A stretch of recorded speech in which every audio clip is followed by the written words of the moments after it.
I couldn't believe he was gone. He was 35, 6 years older than I was. Way too young to die. Then again, he didn't die a natural death. He died a horrible, miserable death on the streets of some third-world shithole, gunned down with several of the men he was trying to do business with.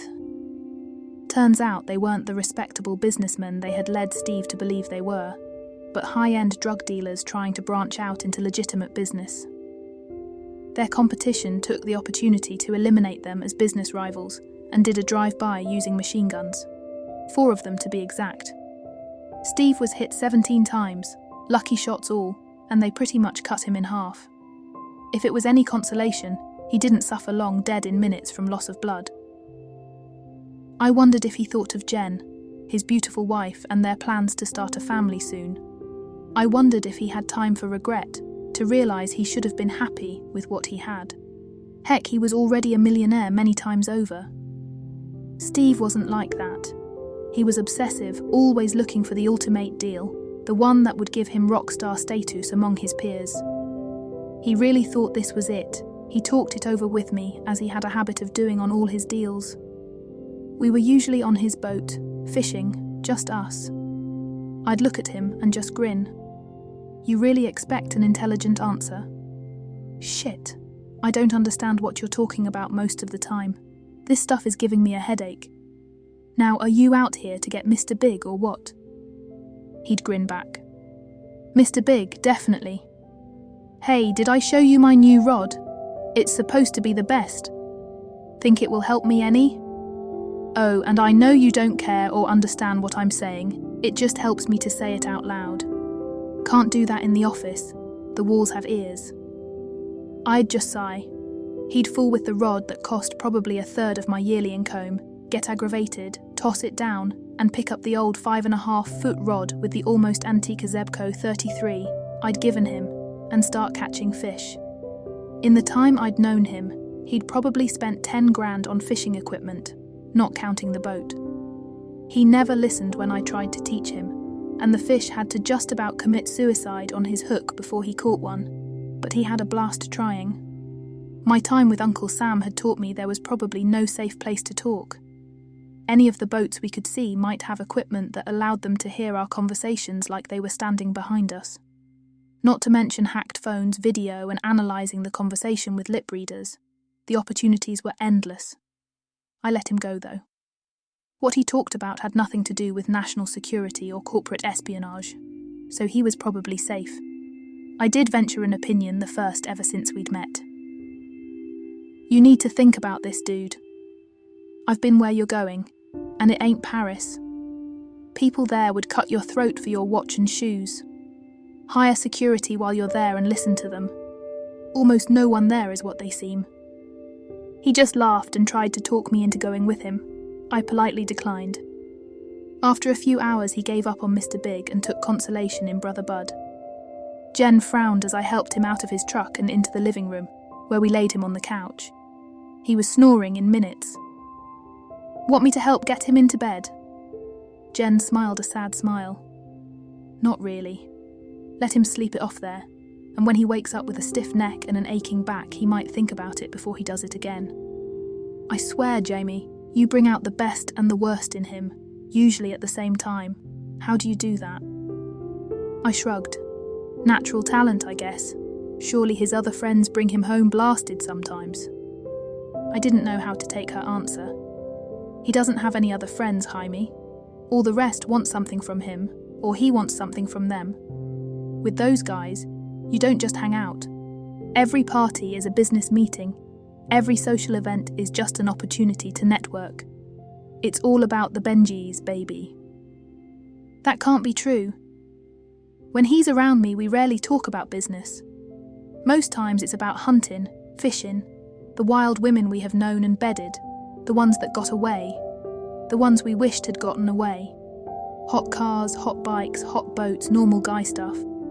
When he does talk business, I don't understand half of what he says anyway. And that, sighed Jen, is why he loves you. You could give a damn about his money, his status, or his acute business sense. All you care about is the good times you have when you're together. Plus, You don't hesitate to call him when he starts spouting junk. He loves you because you don't expect anything but friendship from him. One of the best things that ever happened to him was meeting you." She looked at him and sighed. He had told me they were supposed to have a date night. Business had been intense and he had been neglecting her. Not a good idea, because she wasn't just smoking hot, she was blast furnace hot. She'd been a model before she stopped after their marriage. She still worked out, still kept that hot body.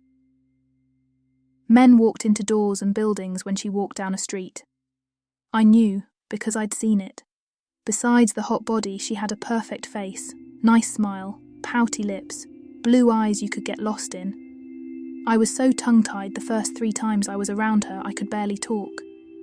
She finally made me do 3 shots with her and proceeded to tell me the dirtiest, nastiest jokes I'd ever heard for 30 minutes. I was laughing so hard I forgot to be shy, and we'd been friends ever since. I got an idea. "You own any jeans?" I'd never seen her in anything but dresses and skirts. "A closet full, why?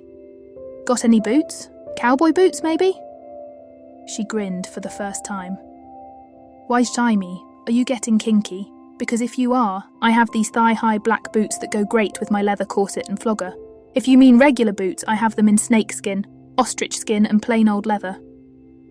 After I stopped blushing and she stopped laughing, I asked her out. She seemed startled and asked me why. "Because Jen, you need to get out and let go. Let Sleeping Beauty lie and I'll take you to a world you've never experienced before." She stopped smiling and I rushed to explain. "I was going out tonight, a little club that I bet you'd love. You're a very beautiful woman, and I'm sure 99% of men in this world would grovel at your feet for a chance at you. I'm in the 1% here, Jen. I don't trespass and I respect boundaries. All I'm offering you is a chance to have fun, let your hair down, maybe shake that fantastic rump of yours. I'll watch over you. I'll even take pictures and you can rub it in when he's nursing his hangover. You seemed down, and I thought I'd offer. Will there be beer and rednecks, maybe a bar fight or 2? The first 2 are a definite. No to the rest. You don't cause problems in that place. It's very painful if you do. Rough up a woman and the bouncers would have to fight through a crowd just to get to the guy. By the time they get there, about all they have to do is take out the trash.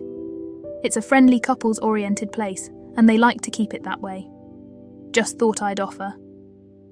I rose from the kitchen table and rinsed my coffee cup before placing it on the counter. Jen always joked that with my habit of neatness I'd make a fine wife someday. "We'll take the Jag." "We'll take the truck. If you took that Jag, every good old boy in the place would have to drool on it. Now, jeans and a nice shirt. And Jen, could you turn the heat down a little? The way you look right now, I'd get my ass kicked a dozen times trying to protect you." She stuck her tongue out and told me to wait 10 minutes. I told her I needed to go home and have a shower to get the fish smell off me and get some clean clothes. She grabbed my hand and led me to the master bedroom, something that made me very uncomfortable. "Stand here." She walked into his closet, a 12 by 12 room stuffed to the gills. Hers was twice as big. I heard her opening drawers, and she came back with jeans, a western shirt, and anaconda skin boots. I was led down the hall to a guest room with a large bathroom. "Here you go. He bought those things new a year ago, right after he met you, and has never worn them. I didn't bring you any boxers, so it's commando for you, big boy. Now clean up and meet me downstairs in 20 minutes. Steve and I were exactly the same size, down to shoes.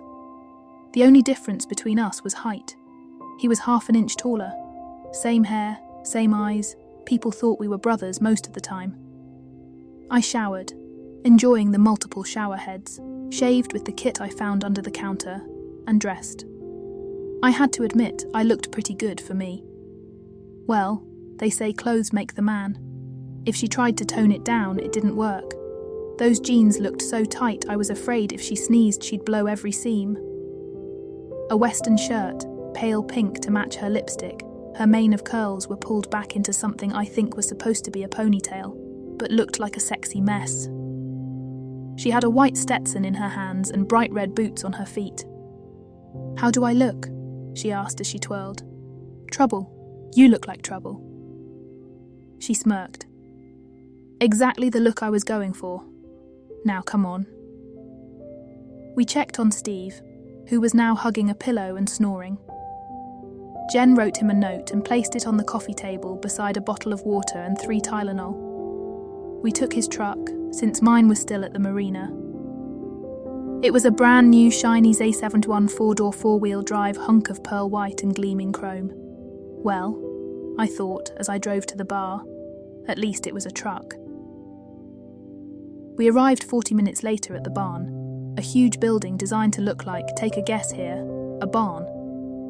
Almost everyone outside ogled the truck, but when I got out and helped Jen step down, every guy immediately thought, what truck?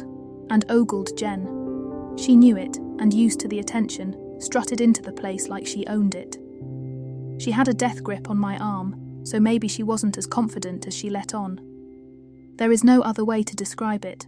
When we went through the door, everything stopped and people just looked. The band hadn't started yet, and the place, usually buzzing, went quiet. I just grinned and kept walking, waving to Mary to bring me a pitcher. It wasn't 3 minutes until she was there. She poured the beer for Jen, then ran mine all over the table while looking at her. I took her arm gently and stopped the flow. She looked down, flamed red, and started apologizing. Jen patted her arm. Don't worry about it, honey. I was the same way the first time I saw Jaime. Mary looked from her to me, mumbled something and walked off, running into 2 tables before she made it back to the bar. I grinned. Watch out, Jen. Mary is a switch hitter and her on-base average is pretty high. Jen laughed. She's out of luck then. I quit playing on both teams when I graduated from college. It was my turn to choke on the beer. I saw the friends I was supposed to meet and waved them over, making the introductions. It took 45 minutes and 3 beers before they relaxed, and by then Jen had them so charmed they would have killed for her. I'd seen her work her magic before, so I just sat back and enjoyed the ride. Then the band started up, and I grabbed her, hustling her to the floor for a 2-step. It took her about 30 seconds to catch on. I learned she held a college degree in dance. That song rolled over into a line dance followed by the cowboy cha-cha. By then I was out of breath and dragged her back to the table, the pout obvious on her face. I grabbed Greg. I'm tagging out, brother. See if you can keep up. She was pulling him out of his chair before he knew what happened. 30 minutes later, she brought him back, huffing and puffing like he was about to have a heart attack. She actually sat and had a beer. 10 minutes later, the band played a really slow song. It was a favourite with the crowd and they laughingly called it the Snuggle Special. She was out of her chair and tugging, so I went along. It was probably one of the most erotic things I'd ever experienced, and she had no idea. She moulded to me, no dead space was allowed, swaying her sensuous body against me. The inevitable happened and I tried to pull back. She looked surprised, then grinned and moulded tighter, even grinding a couple of times. I was in a daze when the song stopped and it took her a while to get me to let her go. When I did, I instantly flamed red and took off to the bathroom, washing my face and arms with the coldest water I could get, trying to calm down. By the time I was back, she had Greg on the floor. I watched as she twirled and swayed to the music, her ballet training showing through. Poetry in motion was just a term to me until then. Then Barb tried to ruin the mood by getting catty. Jaime, you naughty boy. I thought you said you would never hook up with anyone married. Of course, what man could resist that? She was staring daggers at Jen. Barb had been a spectacular woman, before 4 kids and 3 divorces. She was only 34, and with the right makeup and lighting, she was still attractive. Not so much in the light of day. She decided I would be lucky number 4 and made a run at me while she was still with number 3. I didn't tell her the thought of being intimate with her was enough to make my skin crawl. They didn't make condoms that strong. I let her down easy, stroking her ego by telling her as wonderful as the offer was. I was going to pass. I had a hard and firm rule about married women: leave them alone. When 3 finally caught her and kicked her to the curb, she had been hanging around the clubs looking. She was getting child support from 3 different dads and had won a little cash in the last divorce. My opinion was he finally just decided to pay her to leave him alone. so she didn't work, living off her exes. It's not easy, but it can be done, Barb. Her husband is one of my best friends in this world, and I would never do anything to make him think less of me. He wasn't available and Jen wanted to go out, so here we are. It's just harmless fun to her, and she's having a really good time. Have you once seen her do anything inappropriate? She's either at the table or on the dance floor, in plain sight. The guys she's danced with will have a tale to tell for the rest of their lives, holding a woman voted 4th most beautiful in the world at one time. Bullshit. I've seen the way she looks at you. The way you look at her when she's not watching. She's infatuated and you're in love. Maybe so, Barb. But say I did love her. So what? She doesn't love me. And even if she did, she's so far out of reach I might as well try to grab the sun. I'm just grateful she's my friend and that her husband trusts us both. Think hard, Barb. Try to remember trust and being worthy of it. It's been a while, I'd wager, since any woman would trust you around her husband or him around you. You've had, I'm assuming, the total trust and love of 3 men already. How's that working out for you? This is the only time I'm going to say this, Barb, and after that, you're on your own. Time to change your spots, reevaluate where you are in your life, and change.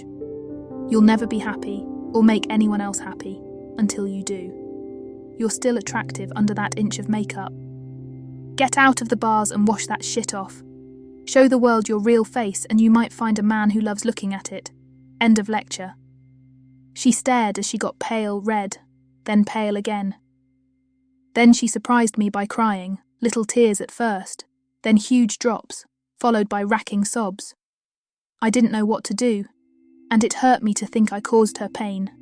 So I hugged her, which made the tears bigger.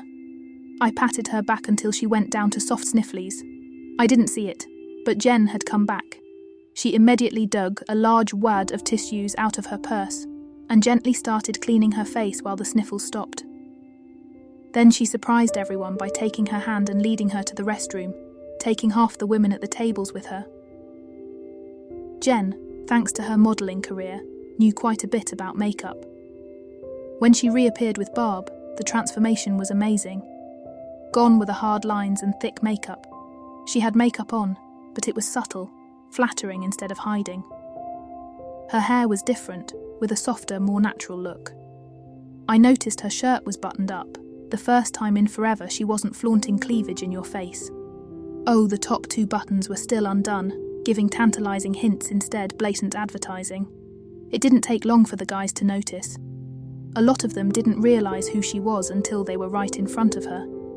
Men who had walked right by her in the past suddenly found themselves asking her to dance, and for the first time since I'd known her, she said no, a lot. It took me a second before I realised when someone asked her to dance, she would look at Jen and say yes or no according to her expression. We wrapped up the night on a high note and watched as Barb left with her female friends and not with a random hookup. I just drove, listening to Jen's contented humming. When she was really happy, she hummed without realising it. We drove up to her mansion, punched the code into the keypad, and I parked the truck in the garage. It was 2 a.m. and she told me in no uncertain terms I was spending the night. I'd been up almost 20 hours by then, and it sounded like a great idea. We managed to wake Steve enough to get him into bed. Then I went into the guest room and crashed. It was 10 before I woke up. I found Jen and Steve at the kitchen table drinking coffee. Jen looked just as gorgeous as ever, and Steve still looked a little green around the gills. I grinned. Man, am I ever hungry. I think I'll make some breakfast. Red hot sausage, eggs with peppers and onions, covered in hot sauce. Better yet, I'll make my famous breakfast chili and pour it over the eggs and potatoes. Greasy fried potatoes. If they're not dripping when you serve them, you've done it wrong.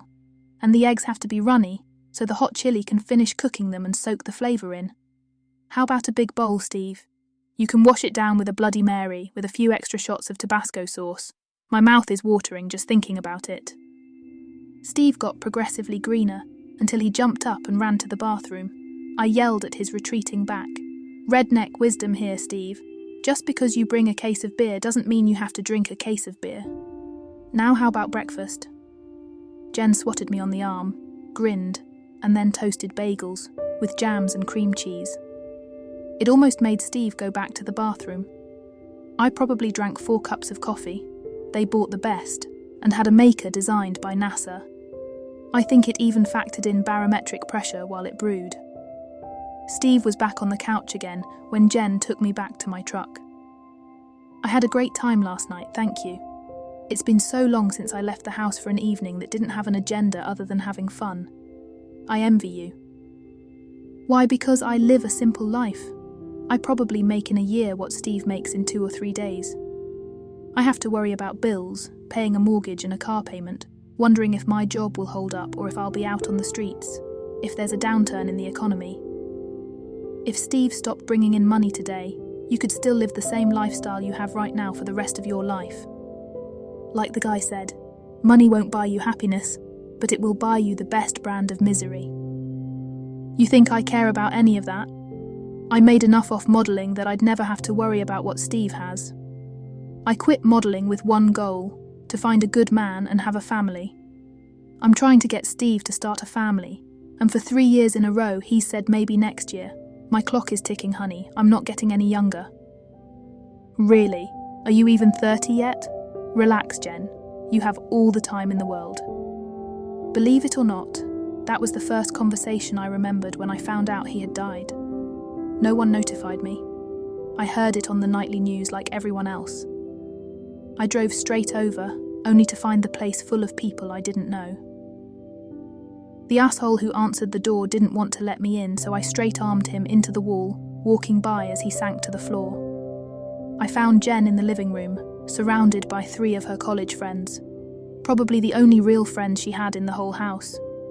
She was sitting there, staring blankly, numb from grief, no doubt. When she looked at me, she wailed and held out her arms. I soon had her on my lap while she cried like a baby, her friends petting her. The wails subsided to sobs, then sniffles, and then she was out. Her friends gave me a look of gratitude. I knew one. I'd met her at their house and we'd gotten along to the point she asked me to escort her to an awards dinner. Jen fussed over me like a mother over a 13-year-old. She bought me a new suit, shirt, tie, shoes and sent me to her stylist. I probably looked the best I was ever going to in my life when I met her at their house. I was told in no uncertain terms that I was to drive the Mercedes and be a perfect gentleman. Sandy grinned as Jen gave me my instructions. Not too perfect, Jen. I've never encountered a real live redneck. I've heard they can be lots of fun. I flamed red and Jen had an expression I couldn't read on her face. We had a really good time. Sandy was a lawyer, a very, very good lawyer, as it turned out. The award was for a pro bono case she had won, getting a man who had served 7 years out of jail by proving his innocence. She was now representing the guy in a civil suit against the police department and the DA who had convicted him, proving evidence tampering and outright lies on the witness stand. They were trying to settle for $500,000. Sandy told them they would accept no less than 3. They later settled for $2.2 million. She was smart enough to get it put into payments, $220,000 a year for 10 years. It was enough to set him up in life if he was careful, but it wouldn't bring back the 7 years he lost, or his family. His wife had divorced him, taken their daughter and moved across the state, saying she didn't feel safe exposing their daughter to his lifestyle. She'd remarried and was on the verge of divorce. Sandy got him scheduled visitation and 1 weekend a month for then. She talked him into scheduling counselling sessions for him and his daughter at first, to get them used to each other. It would be rough, but she hoped they'd reconnect. They did, to the point that she petitioned to live with him when her mother's second marriage cratered. In a surprising move, he brought her mother back to town, got her a nice apartment, and supported her until she could provide for herself. He said it was to make up for the child support he should have paid. She hinted, but he turned her down. She'd been pretty abusive in the papers and had refused to let his daughter visit him in prison. Too much water under the bridge. Instead of going to work, he enrolled in community college, then transferred to state, getting a degree in engineering. He and his daughter shared an apartment the last year. She was a freshman at the same school. I had a really good time at the awards dinner and enjoyed the dancing afterwards. Jen had to teach me to dance in the style expected, and I'm sure she nursed a few bruised toes the first few lessons. I was dressed well enough to fit in, and when asked I told them I was in construction management, not elaborating. I was actually a crew foreman and made decent money for what I did. I even had a degree in construction management, courtesy of the GI Bill. My bosses were impressed enough to promise the next management position that came available. I was talking to one lawyer I had hit it off with, and Sandy was mingling, networking I guess is the correct term. I heard her say no really loudly and looked over in time to see her jerk her hand away from a guy. I casually walked over, surprising her by kissing her on the cheek. "Hi, hun. Enjoying the evening?" "I was," she said darkly, eyeing the guy in front of her. He looked at me and grinned. He had to be 6'5" or better and weigh over 250. He had muscles, but I was pretty sure they were gym muscles. I was 5'10", weighed 170, and my muscles were earned through hard work. I could see the dismissal in his eyes. I'd seen guys like him a lot, and one thing the military taught me was how to compensate for size. I grinned back. "You want to trade insults, beat on your chest a bit, maybe howl. I think in the interest of time conservation, we should skip the preliminaries and go straight to your ass kicking. I've faced pretty boys like you before, and one thing I've always done, win or lose, is make sure they'll never be as pretty as they were before we started. Then again, you look like you can afford a good cosmetic surgeon. So, you want to tangle? Or just tuck your tail and walk away?" He started to bluster and I held up a hand. "Yes or no, walk or fight. Say anything else and I will perceive it as a signal to start." He stuttered a few seconds, looked around wildly, but no one seemed interested in backing him and many seemed to enjoy the thought of watching him get his ass kicked. He deflated like a balloon and walked away. Sandy looked at me like I had grown 2 heads before grinning. "You've destroyed him, you understand that? He'll never be perceived as an alpha male by anyone who witnessed what just happened, and they'll be more than eager to spread the story. His power base is gone, and he'll never get it back, at least not here. I'll bet you anything he'll leave the firm in less than 3 months." I shrugged. If it wasn't me, sooner or later it would have been someone else. "Wanna dance?" She did. It turns out lawyers make pretty good lovers. She was on me like a cat in heat the moment we pulled away from the curb. 3 blocks later, she shrugged out of the top of her dress. Her breasts were small but perfectly shaped, high and firm. Her nipple is huge and very sensitive. She tried to blow me as I drove, but I pulled her head up. "Let me drive. I'll wreck us if you keep that up." She grinned but kept a hand on my erection, slowly sliding it up and down. We managed to make it to her garage, where I dragged her out, bent her over the hood, yanked her dress up and her thong down, and slammed into her as hard as I could. She screamed and climaxed instantly. I probably didn't last 5 minutes, but it was a very intense 5 minutes. Mary came twice more before I finally unloaded. When I pulled back, she started sliding off the hood, so I grabbed her, carrying her into her house. I was going to put her on the couch, but she revived enough to tell me where the bedroom was. I stood her up and she shrugged, the dress falling bunched to the floor. I didn't know it at the time, but we'd destroyed a $3,000 designer dress. "Get naked," she ordered. "I still owe you a blowjob." Like there was going to be an argument. I woke a few hours later with her on top, riding me. I went with the flow until I got close and rolled her over, slamming into her as hard as before. We both collapsed back into sleep. We showered together the next morning, got into a 69 on the bed before ending up with me doing her doggy style. After she recovered, she took another shower, came out dressed, and led me to the kitchen. Over coffee, we talked. "I really, really like you, honey. I'd love to see you again, but I want you to know that right now my career comes first. I won't be looking for anyone to share my life until I make partner, and that's a few years down the line. Think you can live with that?" I think I surprised her. "I can understand that. You're attractive, great in the sack, and have a nice personality, but I have to be honest. I'm not looking for the house with the picket fence and 1.8 kids right now. We can still be friends if you like." She grinned. "Make that friends with benefits and you have a deal. Jen was right about you." I asked and she just grinned, telling me to get it from Jen. Jen was a little off for a while, but after a long talk with her friend, she was back to her sunny self. Sandy gave a glowing report of the date. "I'm glad you're smart enough to keep from getting serious. Sandy's not the one for you." I was sort of depressed. "I don't think there's a one out there for me, Jen. Every time I meet someone, I use you as a measuring stick and they all fall short."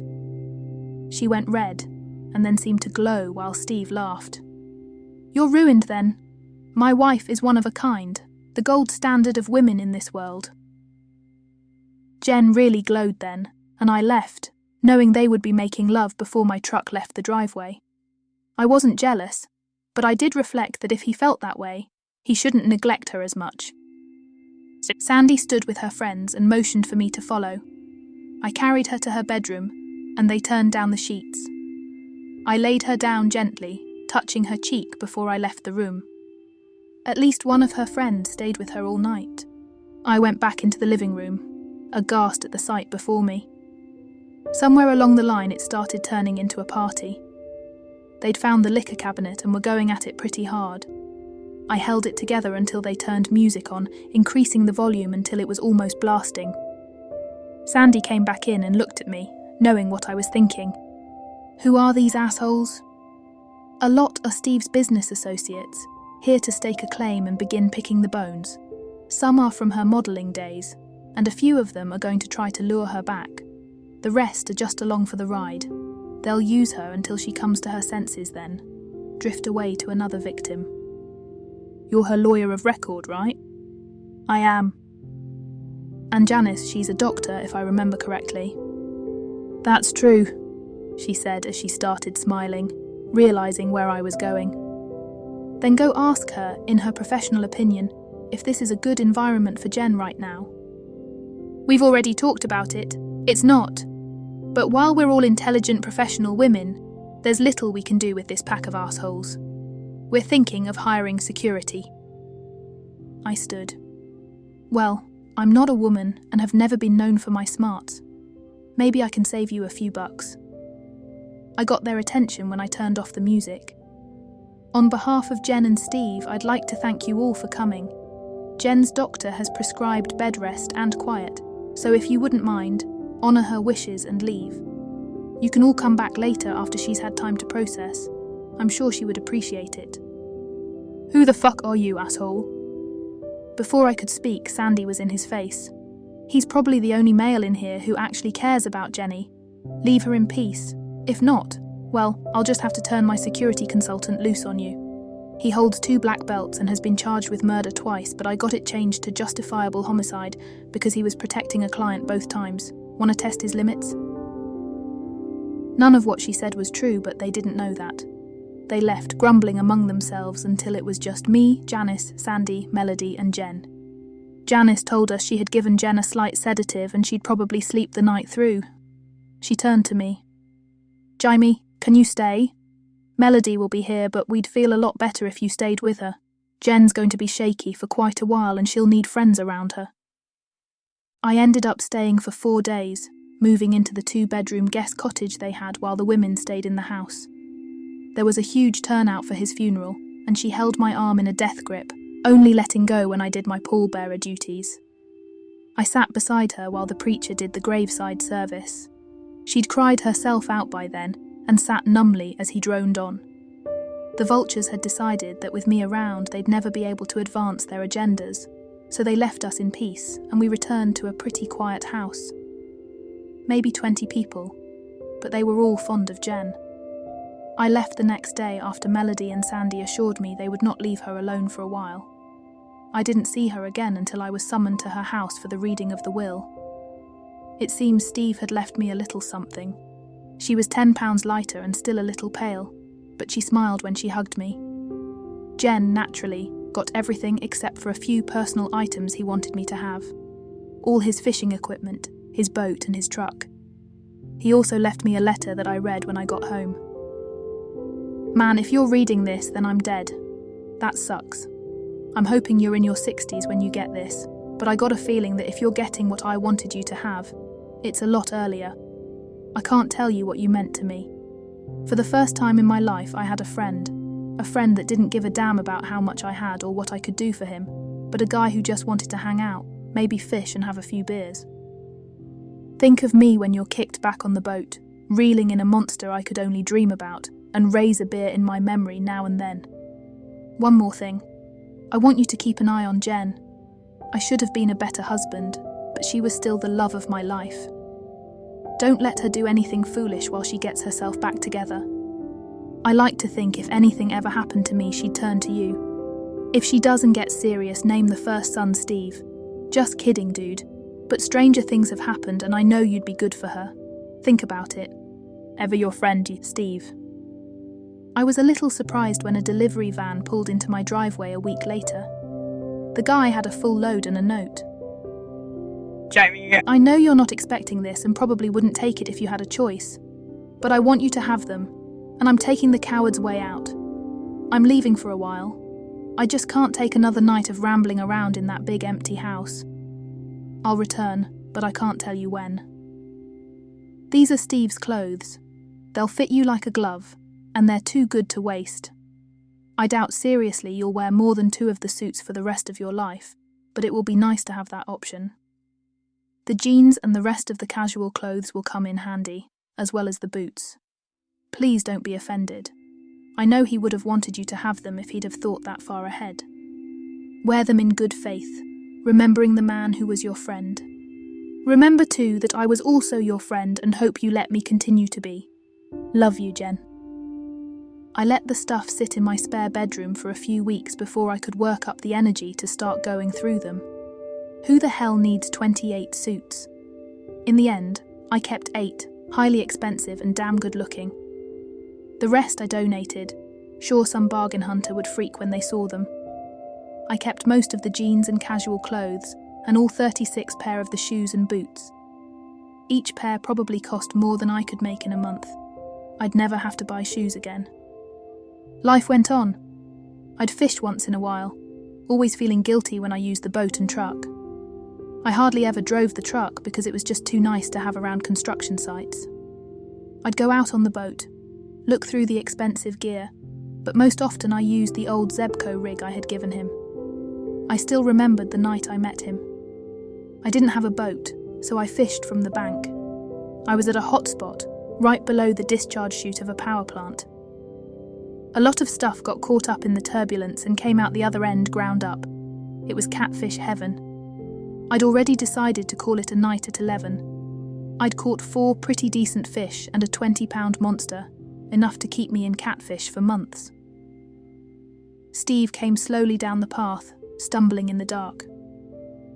"You okay, man?" I could tell he was a little buzzed. Yeah, maybe. My car quit on me a little ways back and I guess I took a wrong turn somewhere. To top that off, my phone is dead. Can you call an Uber and tell them where to pick me up? I'll do it, but we have to get up a little higher for good reception.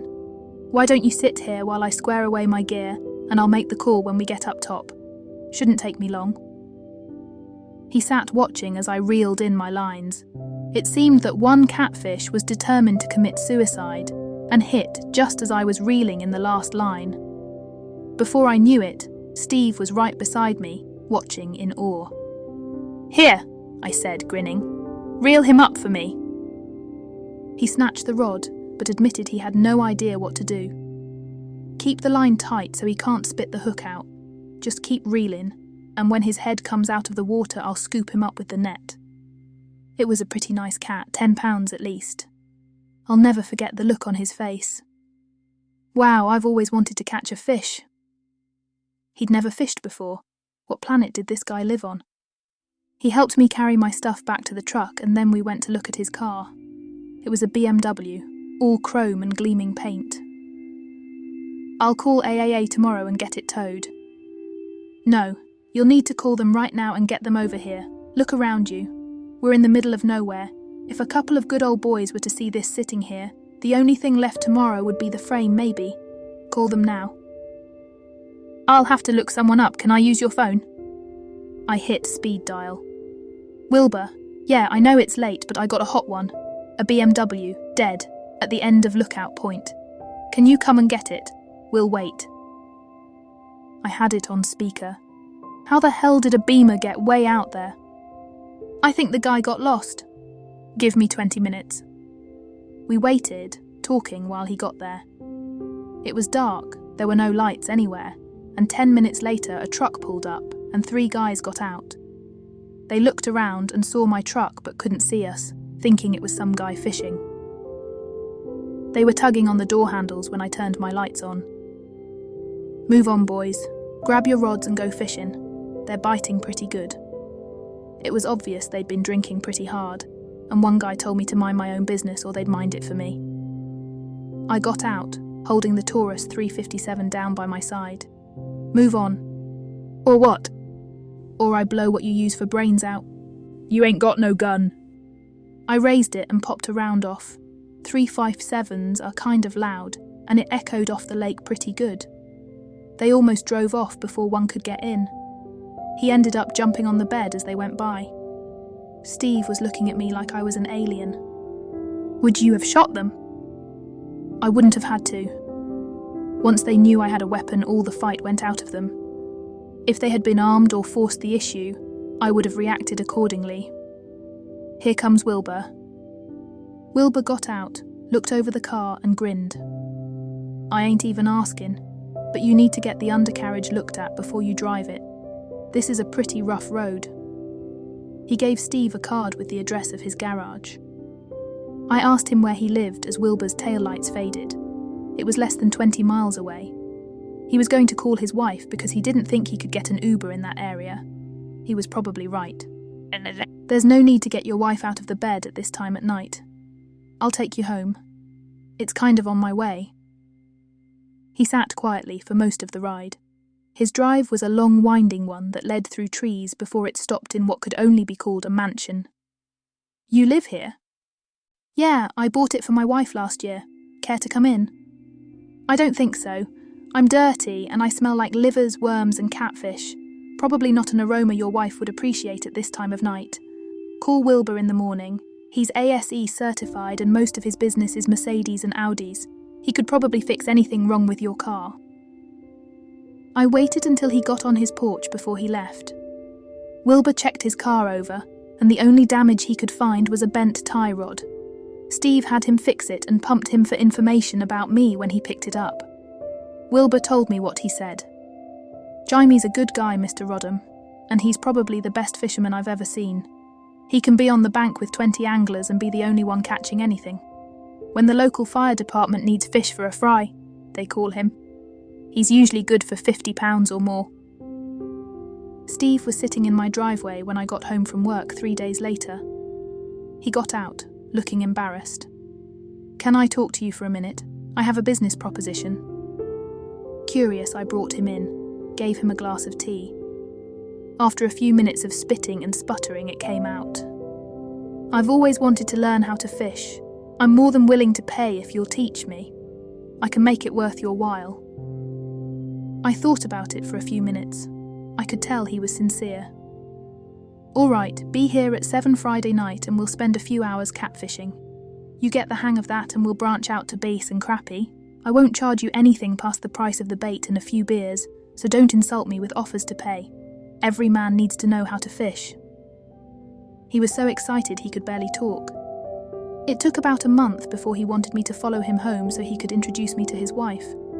I had no idea what his wife looked like, but I figured with the kind of money he had, she'd be hot. For once in my life, I got something right. I didn't follow fashion magazines, so I had no idea who she was. I just knew she was probably the most attractive woman I'd even seen. She smiled and tried to shake my hand, but I snatched it back. Sorry, Mum, but I got fish bait on my hands and it is not a feel or smell I'd recommend to a lady. She just stared for a minute before she grinned. Well then, I insist you come in and wash up, so I can greet a new friend properly. I did everything but take a bath in that sink, my urge to not offend her almost paralysing. I surprised her again when I wouldn't sit on her couch, so she moved us to the kitchen table. I felt a little more relaxed. Where I grew up, friends never went to the front door, hardly ever made it out of the kitchen because there was always a pot on and something fresh out of the oven just begging for an opinion, and never overstayed their welcome. After we got to know each other and I told her about the way I was raised, she grinned. After that, the first thing she did when she knew I was coming was get the coffee ready, turning it on when I came in the door. They kind of adopted me, but I remembered my upbringing and never abused their friendship or stayed over long. Jen was a hell of a woman, but when we met, she had no idea what to do in a kitchen. They had a maid who did most of their cooking when they were home. They ate out a lot, mostly business dinners with the people Steve dealt with. I brought them a pecan pound cake, and they raved about it. Steve ate 3 pieces and Jen ate 2. Shocked didn't even begin to describe the look on their faces when I told them I baked it. My mother taught me. It's a family secret going back to my great-grandmother, so don't ask for the recipe. I did end up teaching her how to bake, starting with simple things like banana nut bread and pineapple upside-down cake. She got hooked on Pinterest and YouTube websites and practiced a lot. It got so bad that Steve gained 5 pounds before he begged her to stop. I diverted her by saying there was always a church or civic organisation around that was having a bake sale, and they would appreciate anything she was willing to share. That turned out to be a case of exchanging demons, because if she left with 2 cakes, she'd come home with 3. She also made a lot of friends in the community, and joined 1 or 2 civic organisations she thought had merit. Oddly enough, many of their meetings ended up held at her house. Jen was happy, saying it gave her something to do while Steve travelled or worked. The fire department was her favourite, and she worked tirelessly to better the station. She donated money, of course, but more valuable was the time she gave. Her local department ended up being one of the best equipped and trained in the state. The only time she flaunted her money was when she read an article saying that cancer was on a meteoric rise in firemen because of fumes and residue from the new materials builders were using. Jen consulted experts and had a modified hazmat shower built and paid for a truck to haul it. She organised the volunteers who trained to set it up and balance the soaps and chemicals needed to decontaminate suits and equipment. Many walked through the shower in full gear before stripping it off and going through it again. Departments from all over the country came to observe the procedure. They were horribly expensive and beyond the means of most volunteer departments, so Jen founded a charity to fund them and served as the face and first chairman. She often made personal appearances across the country to drum up support. She won awards that she accepted with thanks but rarely talked about, preferring for the focus stay on the mission. I escorted her to a couple of functions when Steve was travelling, and most thought I was her husband. She rarely corrected them and giggled about it later. You and Steve look so much alike that it's a common mistake, especially if they've been drinking. Just go with it. When it was time for the annual Christmas parade, our small town insisted she serve as Grand Marshal to honour her for her efforts. She ended up riding on top of an antique fire engine, a 1921 American LaFrance. As a tribute, 41 stations sent a truck. It was the biggest Christmas parade ever held in the town. Jen wanted me to ride with her, but I refused. This is your moment, Jen. They want to honour you, so accept it in the spirit it was given. The applause rippled through the town as she passed, and she had tears in her eyes by the time it was over. She told me later of all the acclaim she'd gotten while she modelled. All of it together meant less than what she was given that cold December afternoon. She had been gone for 5 months. She briefly returned to modelling, did a couple of guest appearances on fashion shows, even sat in as a substitute judge for 3 weeks. Then she just disappeared off the face of the earth. I tried calling her a couple of times, but the number had been changed. I called Sandy and she was in the same boat. She's processing, honey. She thought her life was set. Did you know she was going to have 2 bedrooms decorated for the children she hoped to have? One for a little boy, the other for a girl. Unless she remarries pretty soon, that dream will fade. She's done this before. When her aunt, a woman who practically raised her, passed suddenly, she went off the grid then. She was gone for 6 weeks, and then she just showed up and carried on like she hadn't been gone and refused to talk about where she had been. Don't worry, Jaime. She'll show back up sooner or later. Remember, her dream house is here. I doubted the validity of that when I saw the house featured on the cover of a real estate magazine. It was priced at $2.2 million. I heard it sold in a week for $2.6, the object of a bidding war between 3 couples. After 9 months, I had reconciled myself to the fact that she was now just a pleasant memory. It was Saturday, and I was in my shop doing what I loved best. Besides construction management, I held a degree in furniture design. I bought my house partially because it had a large workshop out back, a 24x36 metal building. I had a lot of tools, and now that I had room, I bought equipment I hadn't been able to use until then. I had a huge lathe, a steam vat designed to soften wood for bending, a planer capable of working a 30-inch board. In short, I had almost everything a professional furniture maker needed to produce a quality product. I had another shed that held lumber that stayed packed. I had a lot of oak, some pecan, a few black walnut logs, some cedar, even a bit of holly. At that particular moment, I was making a rocking chair for a friend. She was vertically challenged, as she liked to put it. Her adult height was 4'6", and she was the tallest of her siblings. This chair was designed for optimal comfort for her size, somewhere between a child's chair and a full size. I was drum sanding the edges of the seat when I felt the door open. I didn't look up. Most of my friends and neighbours knew what I did most Saturdays, so if they wanted something or stopped by to say hi, they knew to come to the shop first. I finished sanding the bottom and looked up, almost dropping it when I saw who it was. Jen. She looked older.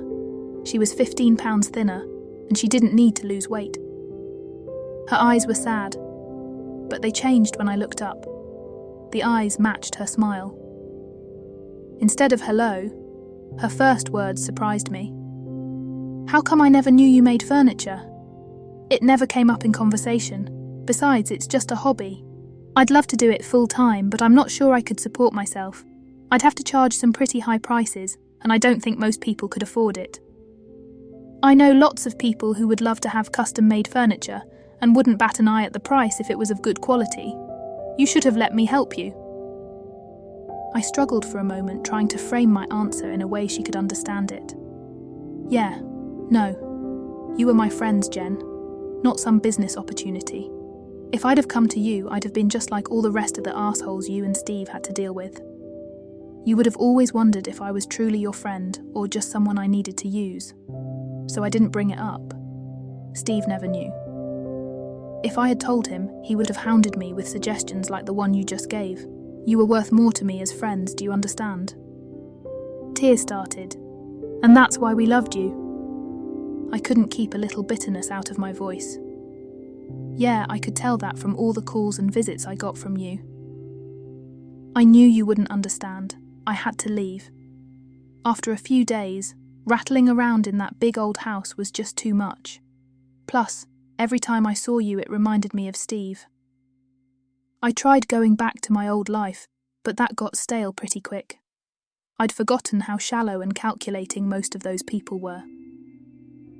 I can understand that. But you didn't call Sandy or any of your oldest friends.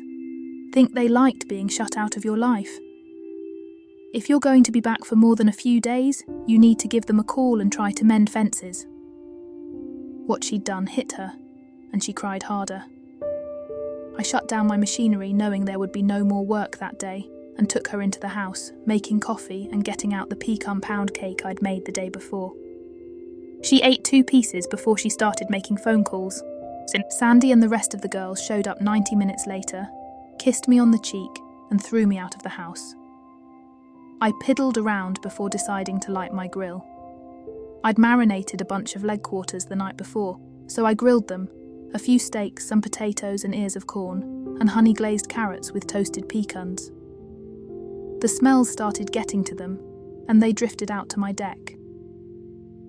My house was manufactured, because it was the most house I could get for the money, but I had modified it quite a bit, and was inordinately proud of my multi-level deck with the built-in table that wrapped in a semicircle around a big oak. It was the first time any of them had been there, so they wandered around, checking out my koi pond, complete with a little island that held a large Japanese lantern, and admiring a vegetable garden that looked laid out with military precision. They were surprised one whole section was nothing but flowers.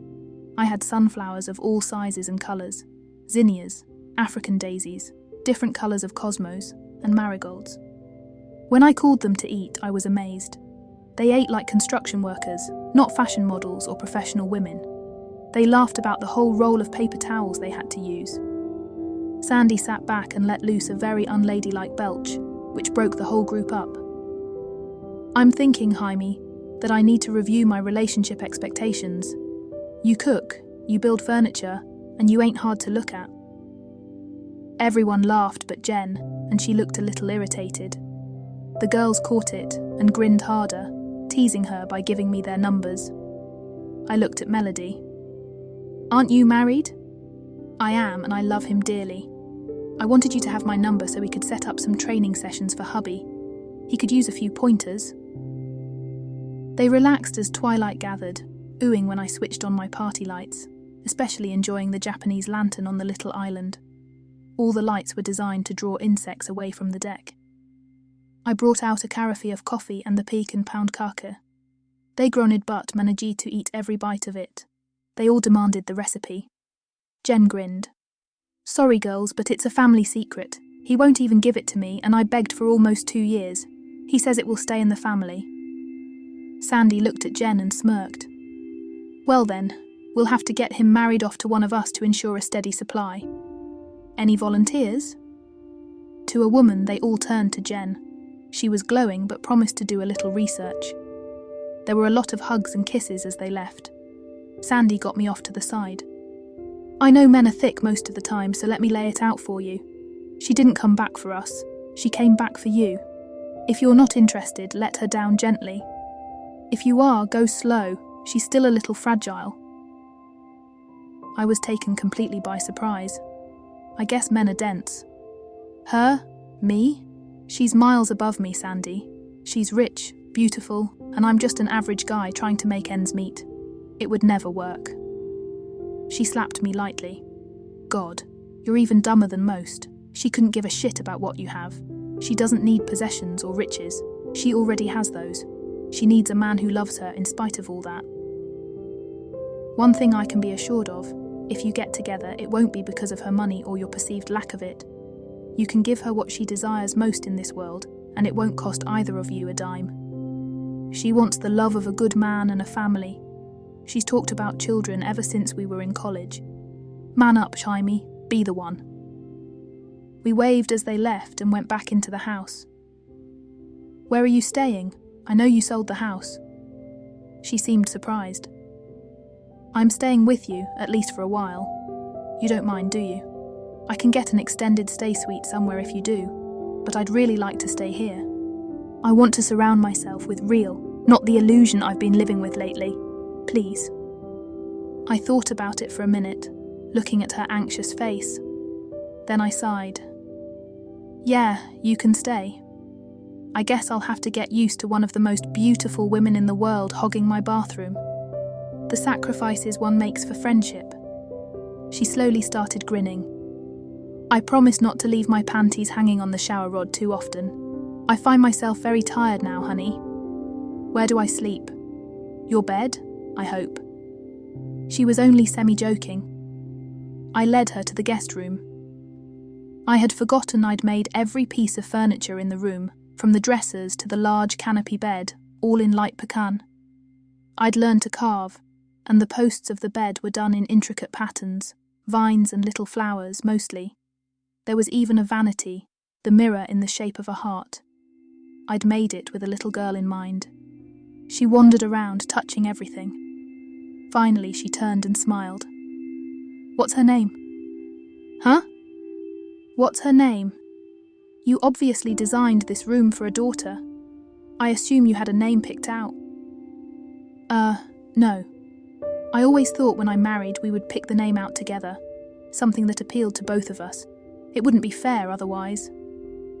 Tears welled up once again. She came over, grabbed me, and gave me a very, very nice kiss. I have the feeling you'll be an excellent father. Good night, Chimey. I stood and watched her for a second before telling her good night. Movement woke me. I looked at the clock. 4 in the morning. I wondered what I had heard until I saw her at the foot of the bed. I freaked for a minute before I remembered she was still in the house. Jen, are you all right? In answer, she dove on the bed, soaking my shoulder with tears. No, I'm not all right. Can I stay here for a bit? I need to feel loving arms around me, at least for a little while. I'll go back to my room when I calm down. I pushed the covers back and she snuggled in, her head on my shoulder. She smelled great, and she felt wonderful. I went to sleep with my arm wrapped around her. I woke at 8 and she was still there, still snuggled tightly. She was still on my shoulder, and my other arm was wrapped around her waist, pulling her to me tightly. I lay and looked at her, thinking how beautiful she was without makeup. Her hair spread out in a messy fashion. 15 minutes later, one eye popped open. How long have you been staring at me? A little while, and I wasn't staring, more like admiring. Jen grinned and stretched, sliding that sensuous body along my length. I popped hard instantly, and she felt it. She pushed me away, giggling. Up, I'm ready for breakfast. We showered separately, although the thought of that naked body just on the other side of that door did nothing to make my erection go down. I had to stand under the cold water while I had my shower, just to gain control. Jen had been busy. Pots and pans were everywhere. She wouldn't let me help, so I sipped coffee and admired her as she flitted from task to task. Jen had made crepes and they were excellent. Where did you learn to do that? Paris. I spent 3 months in a compressed cooking course. We prepared dishes for 10 hours a day, 6 days a week. One of the many reasons I was incommunicado. She cooked, so I cleaned up while she sipped coffee. I hand-washed the large items and prepped the rest for the dishwasher. Are you always this neat? Yeah. Uncle Sam taught me, and since I live alone, it's pretty easy to keep the place clean if you don't let things pile up. She changed subjects quickly. Why aren't you married, Jaime? You might as well wear a t-shirt that says prime husband material. Honestly, I haven't found anyone I loved enough to consider marriage. I'm like a lot of animals. I intend to mate for life, so I have to be damn sure. I was in love with a woman once, but nothing came of it. Why not? Because she was married to someone else. If I had pursued her, talked her into betraying her husband, it would have never worked. How could I trust someone who would do that to another who was supposed to be the love of her life? If she had, could I respect her? It's a shame because she was just about as perfect as a wife could be. Jen blushed, realizing I was talking about her. Then she grinned. What shall we do today? What do you usually do on Sundays? I usually go to church or go fishing. You go to church? That surprises you? Not really, although I've never heard you talk about religion. I usually don't, and I don't try to recruit others to my way of thinking. Is it too late to go? I checked the time. It's too late for Sunday school, but we have time to get there for the sermon, if you dress quickly enough. She giggled as she moved. I was a fashion model. There are professional quick change artists out there slower than me. 10 minutes, and you better be ready. I shaved and checked my closet, choosing an old suit, not wanting to wear one of Steve's and bring up memories. True to her word, she was ready before I was. She was dressed simply, a knee-length dress with a high neckline, but the woman could make a toe sack look good. Heads turned and conversation slowed. I was greeted by my friends and introduced Jen, and then the sermon started. I liked the preacher we had now quite a bit. He was a much calmer person than the one that preceded him. That guy was all hellfire and damnation. It wasn't long before we thought him unstable. He found out we were talking to the governing board about maybe transferring him, and had a meltdown in the pulpit. The next sermon was almost impossible to understand, ending when he pulled a pistol out and started ranting about how we'd never replace him. It was a very tense 20 minutes before the cops got there, in force. An usher had slipped out and called them the minute the gun appeared. Negotiators were called, a SWAT team showed up, then the news media.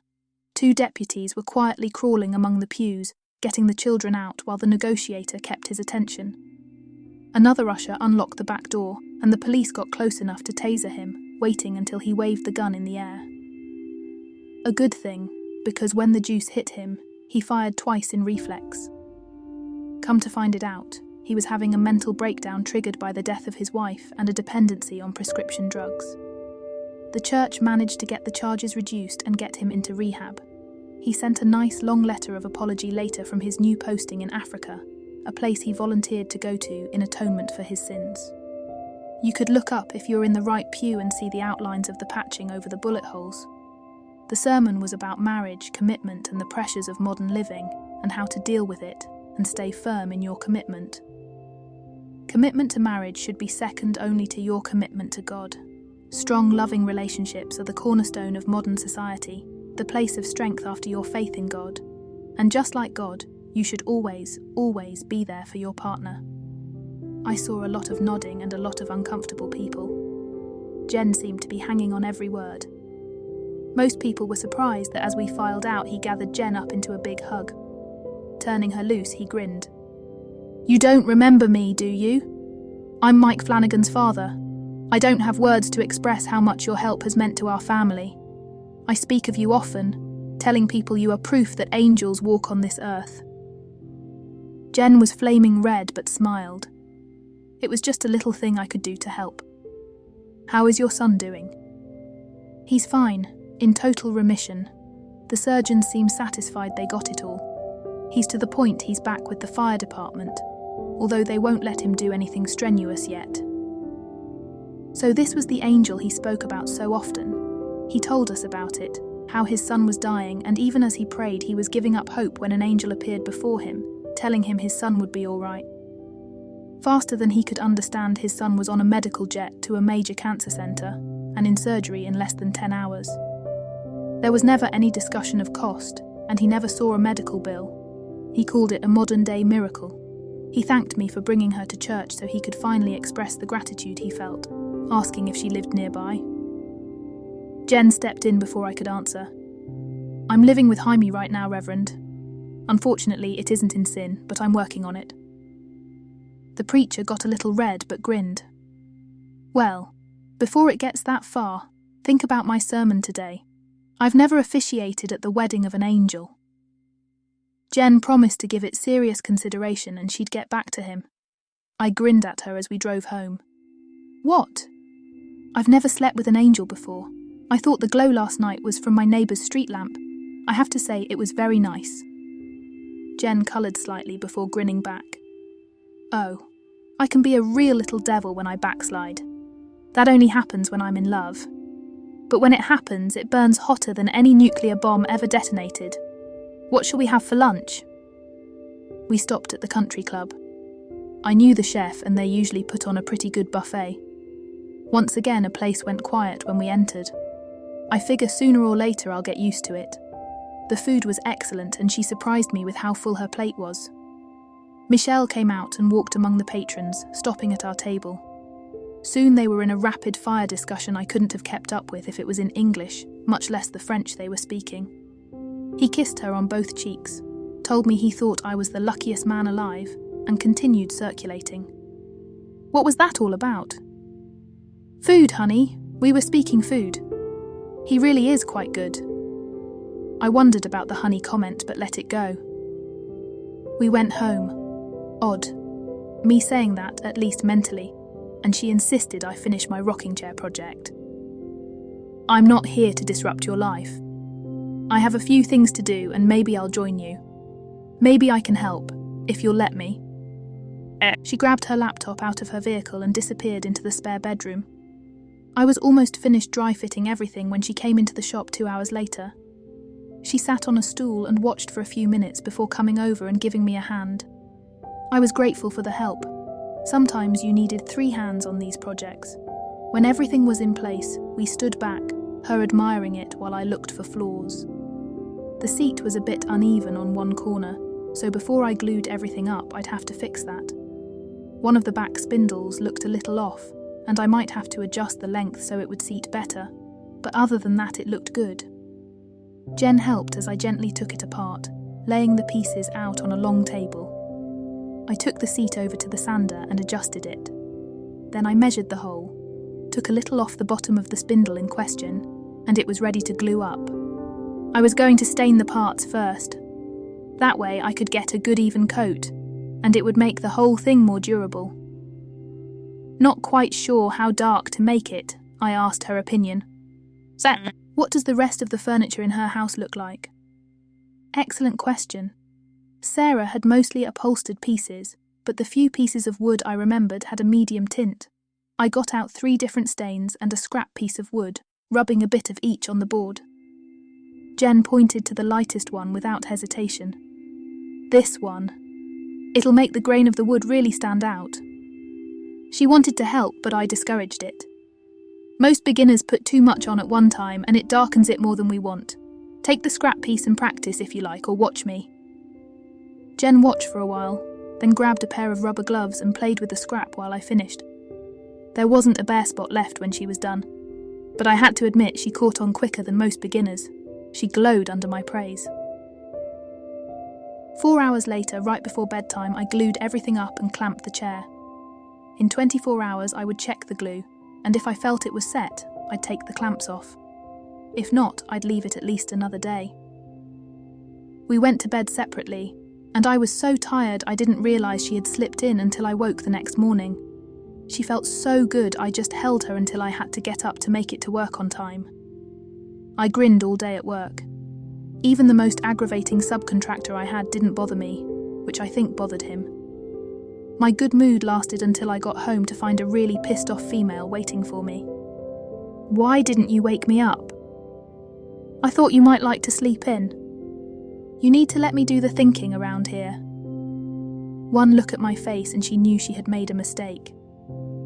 "I'm sorry, honey, that came out all wrong. What I meant to say is that I wanted to get up with you, maybe even cook you some breakfast. Is that so bad?" "I appreciate the thought. I live by myself, remember? I'm used to taking care of myself." Her frown deepened. "I understand. It's just that I like to pull my own weight. I don't want to be a burden."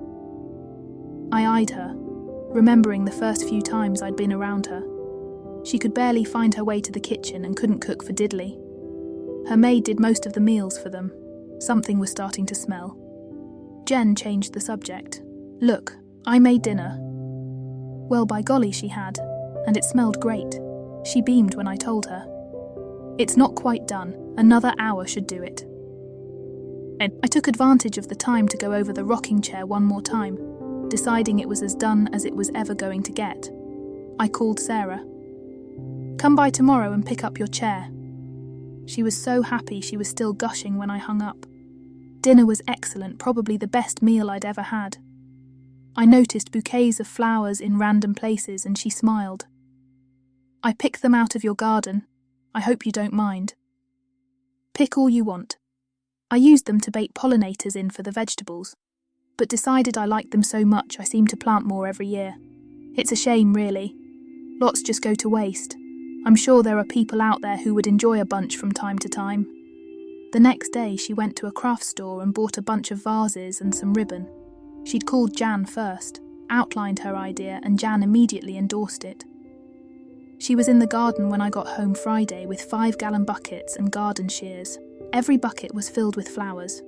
She waved me over. "I hope you were sincere when you said you wished others could enjoy the beauty of your flowers. I called in a pizza because we're going to be too busy to cook. Now, if you'll finish the buckets, I'll start arranging." There were 25 vases, and she must have had some experience, because she crafted the flowers beautifully. There were African daisies, different colours of zinnias and cosmos, and in the centre, towering over them all, a sunflower. I tried to help, but gave up pretty quickly, limiting my contribution to filling the vases with water and packing them carefully into the boxes she had bought when she was finished arranging them. 2 hours later, we were finished, and had flowers sitting all over the house. The smell was almost overpowering, especially if you mixed it with the pizza. Dinner done, showers over, we sat on the couch, she with a glass of wine, me with a ginger ale. I think I've been pretty good at holding it in, But what in the world are you going to do with all these flowers? I'm not going to do anything with them. We're going to the hospital tomorrow and give them out, starting in the children's ward. Please say you'll help me. Not how I envisioned spending my Sunday, but the look she gave me made me feel like I'd be kicking a puppy if I said no. All right. She just glowed. There was no other way to describe it. She slid into my arms and snuggled for a while. I dozed off and she woke me saying it was time for bed. I stumbled into my bedroom, not realizing she was right behind me. She slipped off her robe and twirled, making the translucent gown she had on rise. I got a microsecond view of two very nice cheeks before it settled down. Bed. We're going to need our sleep. It took me a little while to calm down enough to go to sleep. She snuggled, feeling the iron bar between us, before giving me a nice kiss. She was out in seconds. It took me an hour to get to sleep. We went to church again the next morning, and I saw Jen in a pretty serious discussion with the preacher. I was wondering what it was about when he handed her a paper. Sunday. After lunch at the country club, where I had to listen to a 20-minute conversation in French, we were home. Jen teared up a little when I pulled Steve's truck out of the shed I kept it in, but was smiling by the time we got the flowers loaded. There were 25 vases, and I figured we'd just dump them at the nurse's station and leave. Wrong, wrong, wrong. There were also a bunch of stuffed toys, and I wondered what that was about. 3 nurses and Jan met us at the door, rushing out to help carry the flowers and animals in, giggling and talking a mile a minute. Jen pulled out the list the preacher had given her and started prioritizing. After the first stop, I was ready to go home. She was 5 years old and she was dying. The nurse told us she liked horses, and Jen had a unicorn among the stuffed animals, so she got that out for her. There was no one in the room when we got there. Apparently, the parents were divorced because of the pressure of the situation and wouldn't be in the same room at the same time, so she went long periods without any company at all. I was beyond furious when I heard that. If she was my child, you couldn't have blown me out of her room with 5 pounds of C4. Despite the bald head and the frail frame, the child was all smiles that she got visitors, along with a unicorn. And flowers. Jen told her that I'd raised them, and she asked if she could come see them when she got out. We both promised she would be more than welcome. I got up abruptly and walked back to the station, taking a bouquet apart and weaving a garland for her head, something my mother had taught me when I wasn't much more than the child's age. Jen looked up sharply when I walked back in, but smiled through tears at the reaction of the child when I snugged the garland around her head. We had to take pictures of her with both of us, and a nurse who came in to check her vitals told her she would print a couple out for her to enjoy. I still have one of me holding her carefully while she snuggled to both of us. I took it out once in a while after she passed, and remembered we were able to give her at least one good day. We were planning to spend about 15 minutes with her before moving on, but we stayed an hour until her medication put her to sleep. Jen took 10 minutes, redoing the makeup that had run from her tears. I just wiped my eyes and told the nurses I had allergies. We gave out 9 more bouquets to children, then switched to senior citizens.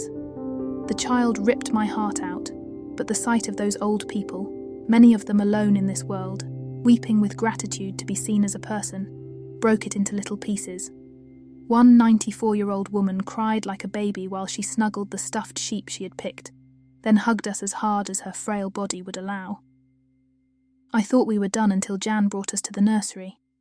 The sight of all those babies finally caused Jen to melt, coming into my arms and weeping great tears, no doubt thinking of Steve and their missed opportunities. When she finally recovered, Janice asked if she'd like to come and volunteer, rocking babies who had no one. She said it did the children good to be held and it helped with their development. Why don't the parents rock them? Some of these children get left here by their mothers, unable to care for them. Others may have a single mother with dependence issues. Some are born and have to go through drug withdrawal immediately. Those are the ones that really need to be held. Jen said she would be there Monday morning. It was a quiet ride home. Jen got into sweats, dragged a pillow and blanket to the sectional, and demanded I snuggle with her. Emotionally wrung out, we both went to sleep, waking up just in time for a light supper and back to bed. I didn't even comment when she shrugged out of her sweats and climbed into bed in just her panties. We went right back to sleep. She made sure she was up early enough to make me breakfast, a breakfast she made while wearing just a t-shirt and panties. It was a great view and brightened my day considerably. I thought about it as I ate my bagged lunch. I knew she was sending me a message, but I was on the fence. A love affair with her would be stuff dreams are made of, but I had to be realistic. She was worth millions, a lot of millions. I made 62 grand on a good year and lived in a manufactured house. It was a nice house and I'd upgraded it quite a bit, but it would never be the mansion she was used to. I was pretty sure if we lived together as a couple, cracks would start to appear, and I couldn't get over her history of just disappearing if things got stressed. I would never be able to handle that. I decided the best thing we could do was air everything out, my expectations and fears, as well as hers. That plan did not get a chance to work, because when I got home it was to a very pissed off Jen. Your girlfriend came by today. I don't know who was more surprised, her or me. She apparently got in from her business trip a little early and came by to surprise you. Well, surprise! I took a deep breath. Jen, why are you so upset? Did you think I lived like a monk pining for something I could never have? I live in the real world, honey. I can't just disappear if things don't suit me and just pop up months later like I was never gone, let alone expect people to accept it. Shocked did not even describe the look on her face. I told you I was mourning and trying to get my life back on track.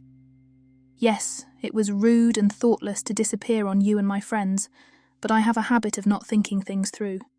If I had, I would have never married Steve or met you. That shocked me. I thought they were deeply in love. She saw the look on my face. That didn't come out right. I did love Steve. A lot. But I figured out pretty quick that Steve was a pretty selfish guy. Yes, he loved me, but he loved the thought of his beautiful ex-model wife on his arm at business functions just as much. I was his validation that he had made it in some way. I made it very clear I wanted a family, but after being put off for 2 years, I realised I was going to have to force the issue. I found out something interesting while I was going through his papers after he died. He'd had a vasectomy a year after we married. I suspect he was going to get tested, show me he was shooting blanks, and maybe I would forget the whole thing. It wouldn't have worked, because I remembered how paranoid he was about precautions while we dated. After I read that, I realised that we'd have eventually drifted apart. I had to think about that for a bit. I knew Steve was selfish, but I didn't think he was that selfish. I'm sorry, Jen. For you and the fact that a man who was my friend would do something like that. She sighed. What are you going to do about your girlfriend? I'm going to call her. Then I'll probably go see her. She's been gone on a training course for 3 months. It was in England. She's a lot like you in many ways. Oh, she's pretty, but she'll never be as beautiful as you. She's a successful woman making it in a male-dominated profession. She's the very first female the company thought enough of to send to that course. She'll probably make VP in 3 or 4 years if she stays on track. I'll bet she works for peanuts while the men make a killing. Actually, she makes more than most and almost twice as much or better a year than I do. Now, if you'll excuse me, I need to shower and change. I'll probably be late getting home. Do you remember how to set the security system? Her reply was to flounce out to her car and drive away.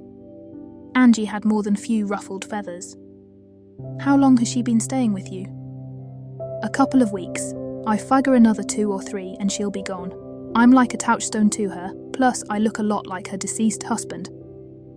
Is she looking for a clone? I know who she is. Anyone who's ever read a fashion magazine knows who she is. I figured she'd be wrinkled and grey by now, but she looks better than my baby sister, and she's 23. Are you sleeping with her? I think I dodged that bullet pretty well. I'm not having sex with her if that's what you're asking. Bet she's loaded. How much is she worth? I have no idea. I've never asked and she's never said. How much are you worth? That was kind of a sore subject. I had a rough idea what she made and her house was a McMansion. She liked showing me off at business functions, dressed in one of Steve's expensive suits, but she didn't like what I did. She was in banking and told me flat out I needed to quit my job and go into making custom furniture. She even had the financing lined up. I shocked her when I said no, I just wasn't comfortable with that. My parents had struggled all their lives and ended up with nothing. I didn't want that to happen to me. Our relationship was strained for a while, but got back on track just before she went on her trip.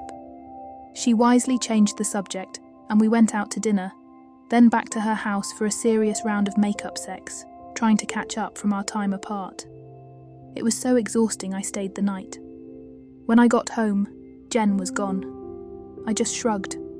I would miss her. It was 8 weeks before I saw her again. It was at a funeral for the little girl who had cancer. The cruel disease finally defeated her. Her mother said she died in her sleep. I didn't know she had passed until a little white-haired lady showed up at my door. "Hi, you don't know me, but you know my granddaughter Julie. May I have a minute of your time?" I brought her in, sat her on the couch, fetched her a glass of tea and a piece of cake. She smiled at the old-time hospitality. "Your parents must have raised your right, Jaime." "They tried." She had the saddest smile I'd ever seen. "I think most of it stuck." "I've got bad news, son. Julie passed last night in her sleep. She knew she was going to die, and she begged me to ask you something if she did. Her last request in this world was to ask if you'd weave a band of flowers for her to wear to heaven." It hit me hard. I'd developed a habit of harvesting the flowers once a week and taking them to the hospital, where Jan and the nurses would arrange them. I'd always stop to see Julie, and she'd always smile at me. She had a few toys around, and it seemed she loved puzzles. One day I stopped to see her, but she was having a treatment. I knew she'd be worn out by the time she got back, so I didn't stay. Her unicorn was on her dresser, propped up on a bouquet of my flowers. I took about 8 pictures with my cell phone. The next day I went to a professional photographer and told him what I wanted. He picked the best 2 photos and blended them, changing the focus slightly until the flowers seemed to glow. He printed it off on special stock. I spent every minute after I got home from work the next week, making a puzzle that fit into the custom frame I'd built. It had 80 pieces and I assembled them into the frame, carefully gluing the photo to the pieces. It was a big puzzle for a 5-year-old, but the pieces were pretty big and she seemed pretty smart for her age. When it's set, I took a utility knife and carefully separated every piece, cutting from the back to assure crisp lines. After that, I gave them a light coat of acrylic to bind them even harder. Then I assembled it a couple of times to make sure everything fit. I gave it to her in a big bag with no instructions. It took her 3 days to figure it out. Her mother told me she cried with joy when she saw what the puzzle was. Now she was gone. Just before she left, her grandmother handed me an envelope. "She wanted you to have this."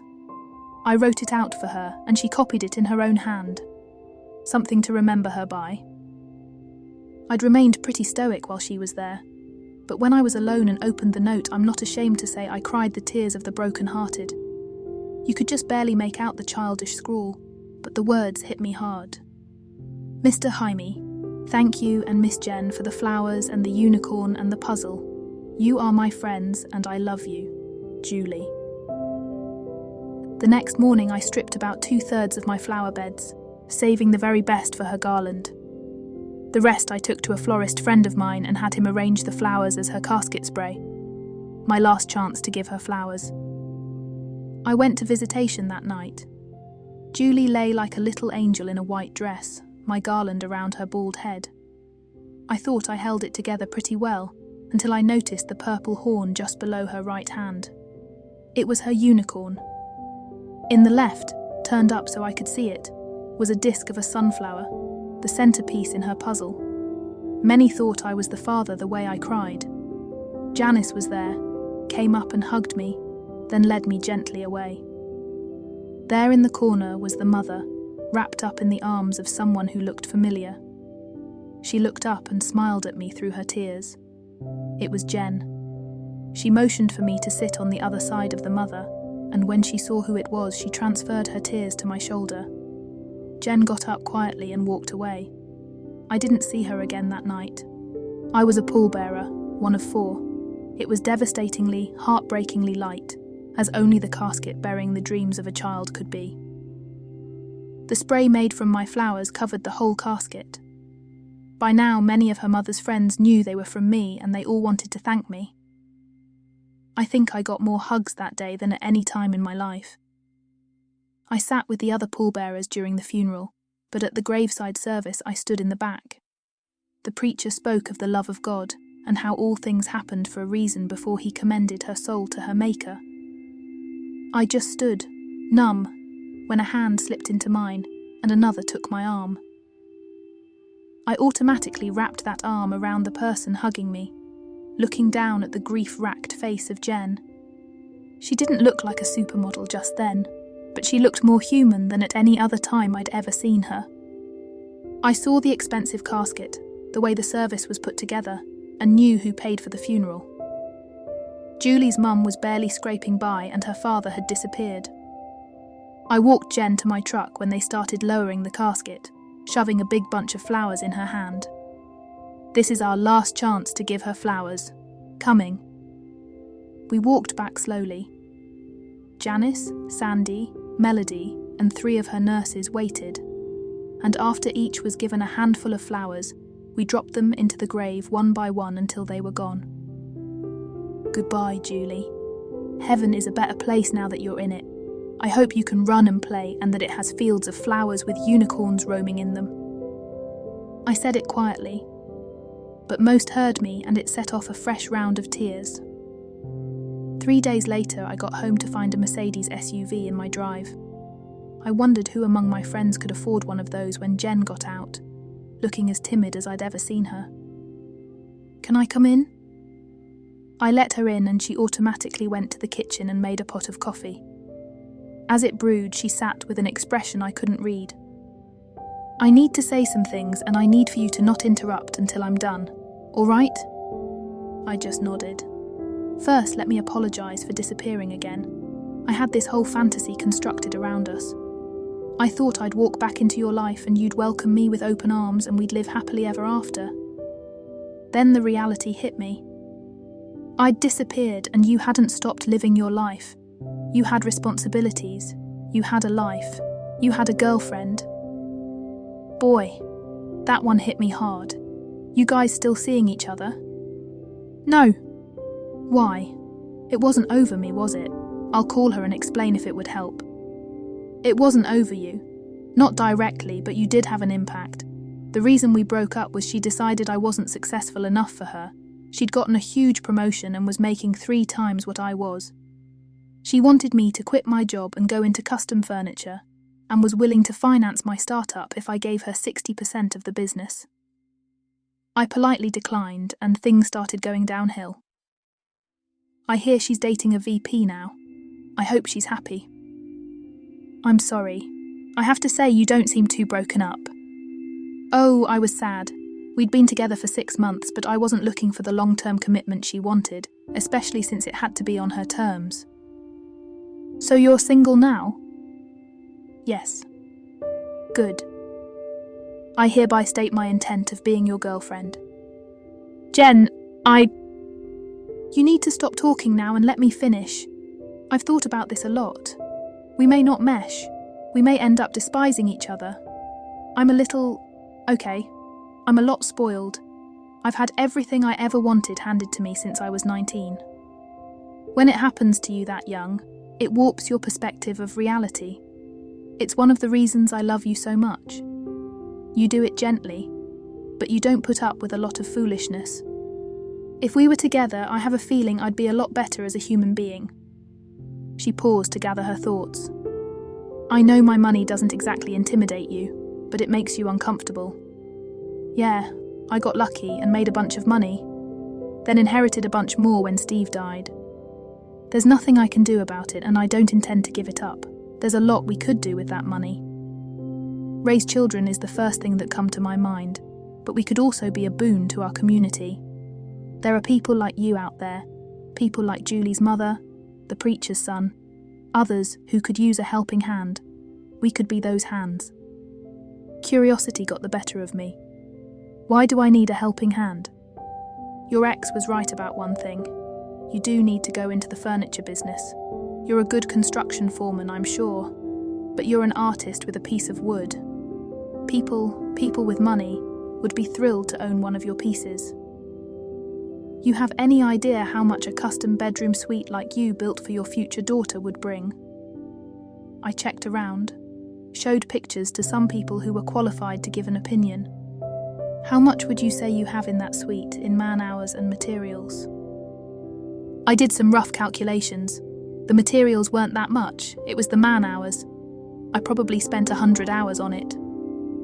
About 3,500. She gave a soft laugh. I talked to a woman who purchased something similar, and she gave 10 grand for it.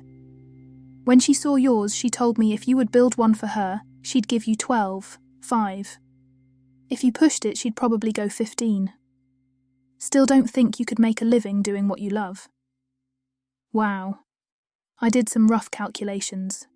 If I had enough orders, I could gross around 120 to 150 a year, based on a 40-hour week. Almost 80 would be profit. Not bad. Best of all, I'd still be working with my hands. She could see I was interested. Here's the deal. I'll give you a loan. 150,000. I'll give you a 10-year term at 4.5%, the current prime rate. This is a strictly business deal, and I'm confident you won't default, regardless of whether we end up together. I believe in your talent. She sighed, got up, and rinsed her coffee cup. There, I've stated my intentions. It's all up to you now. Call me if you're interested. With a quick kiss on the cheek, she was out the door. I noticed she had left a packet on the table. Paperwork for the loan with a note to have a lawyer look it over. On top of it was her new phone number. And I thought about it for about 3 days and called her. I could hear the excitement in her voice. Hi! Hi, Jen. I've been thinking about our discussion and I think we should meet. If you're not busy Saturday, could you come by the house, say around 10? I think she was a little disappointed that I wasn't asking her out on a romantic date, but she agreed instantly. I told her to wear jeans and comfortable shoes, and she was there 10 minutes early and found me in the garden with buckets of fresh flowers around me. I gave her a quick kiss, which surprised her, then told her to get to work arranging the flowers. The season was almost over, but we managed to fill 20 vases. I caught her humming as she worked and grinned. I surprised her when I pulled my new Ford pickup out of the shed. Where's Steve's truck? On the used lot of the Ford dealership. If this is going to be a brand new start, I don't need his ghost hovering over us. She jumped into my arms and kissed me. I didn't see that coming. Very nice kiss anyway. She was even more surprised when I backed the truck up to my shop. I have to load a few things and we'll be ready to go. I put the 3 rockers I'd finished on the back, careful to put padding between them.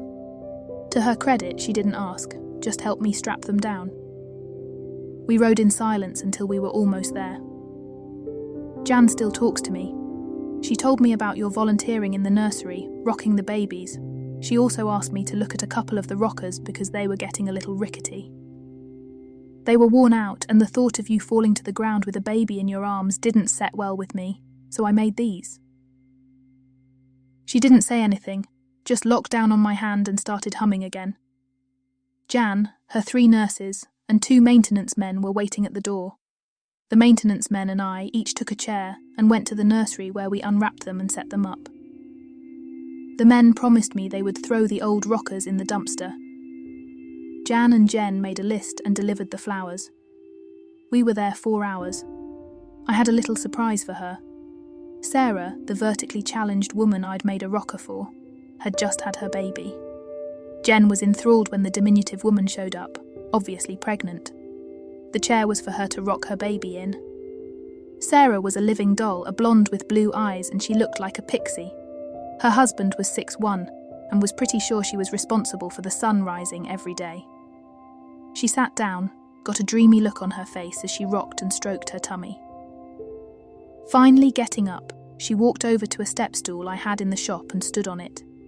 "Get your ass over here, Jaime. I want to thank you." Jen giggled as she still had to pull me down slightly to give me a big kiss. There, I needed to do that. I'll send you a picture of me and the baby on this chair when we take her home from the hospital. Look for 2 more photos over the years. We decided pretty early we want 3. Every one of them is going to hear the story of how Uncle Jaime built this chair for us. I took Jen down to see her, and they hugged as Jen gushed over the pictures. We're going down to the nursery now. Jaime made 3 rockers for the volunteers, and I intend to stress test everyone. Sarah smiled and asked the nurse if she'd make sure Jen got to rock her daughter. The nurse smiled back and said something could be arranged. When we got to the nursery, Jen and Janice immediately sat down. Janice gave me a pointed look and told me to get my ass in the 3rd chair. 3 nurses came out immediately and put a baby in our arms. I didn't get to object. Suddenly I had a small bundle of crying humanity in my arms. Janice laughed while Jen and the nurses grinned. Rock him, Jaime, and talk to him while you do. The motion and the sound of your voice should calm him down. So I did. I talked about his future, how he could be anything he wanted to be, and how much his parents were going to love him. I talked about Little League, video games, even girls when it was time. He stopped crying, cooed twice, and went to sleep. I looked up to see the other 2 rockers motionless and the nurses in a cluster before us, tears leaking. Way too much estrogen, I suspect. My little man was asleep and they took him from me. My arms felt suddenly very empty. Jen didn't say a word on the way home, and I liked the silence, so I didn't break it. When we got back to the house, she looked at me. What now? Well, I think we've done our civic duties for the day. How about a nice dinner and a night at the barn? I wouldn't mind a little dancing to end the day. Pick you up at 7. On the dot. With a quick kiss, she was out of the truck and gone. I piddled around for the rest of the afternoon thinking, was there a future here? Would she ever miss her old life? Would I offend her sometime down the road and watch her disappear again? Would the money get in the way? Was it worth it to try? Of course it was. She had been my dream woman since the day I met her. I didn't get a chance to get out. She came bouncing down the steps before I was in park. Tight jeans, western shirt, red boots, and a hat to match them. She slid in, giggling. I can't wait. I've wanted to do this again since the last time you took me. I tried to talk Steve into going once, but he said it was beneath our dignity. Boy, did he get an earful. I asked him since when did having fun become undignified. Then I asked him how he could describe his fishing trips as dignified when he came home in dirty clothes, smelling like fish and bait. I asked if thought his business associates would approve, and he got pissed. I almost went by myself. I tried calling you, but you were out on a date. Things were pretty tense for a while around the house. Well, I expect you to have a ball. I want you to keep me and a few more cowboys gasping for breath as we try to keep up with you. Let your hair down, shake that hot rump like you're trying to make it come off, and have a good time. She slid over and gave me a loud kiss right on the ear. It rang for 3 miles. It was déjà vu all over again when we pulled into the parking lot in my truck. I'd gotten all the bells and whistles, and it was a 4-wheel drive hunk of gleaming chrome and shiny paint. Then Jen got out, and once again everyone forgot what vehicle we'd arrived in. When we met up with my friends, it was like we'd just seen them last week. Barb was there with her new husband, and they hugged like long-lost sisters while she showed her pictures of her wedding. She must have taken our advice to heart. The guy was super nice, successful, and totally in love. Barb told Jen when he went to the bathroom that she had told him all about her past when he asked her to marry him. He just stared at me long enough to make me nervous before he spoke. You over that shit now? It's all in the past? I told him it was. Told him how much I loved him and that I'd sign any kind of prenup he wanted. Well then, good enough. Want to set a date now? She was crying by now. Best of all, my kids love him, especially the oldest boy. The fathers of my other 2 are still in their lives, but his just walked away. When my man isn't working, that boy is his shadow.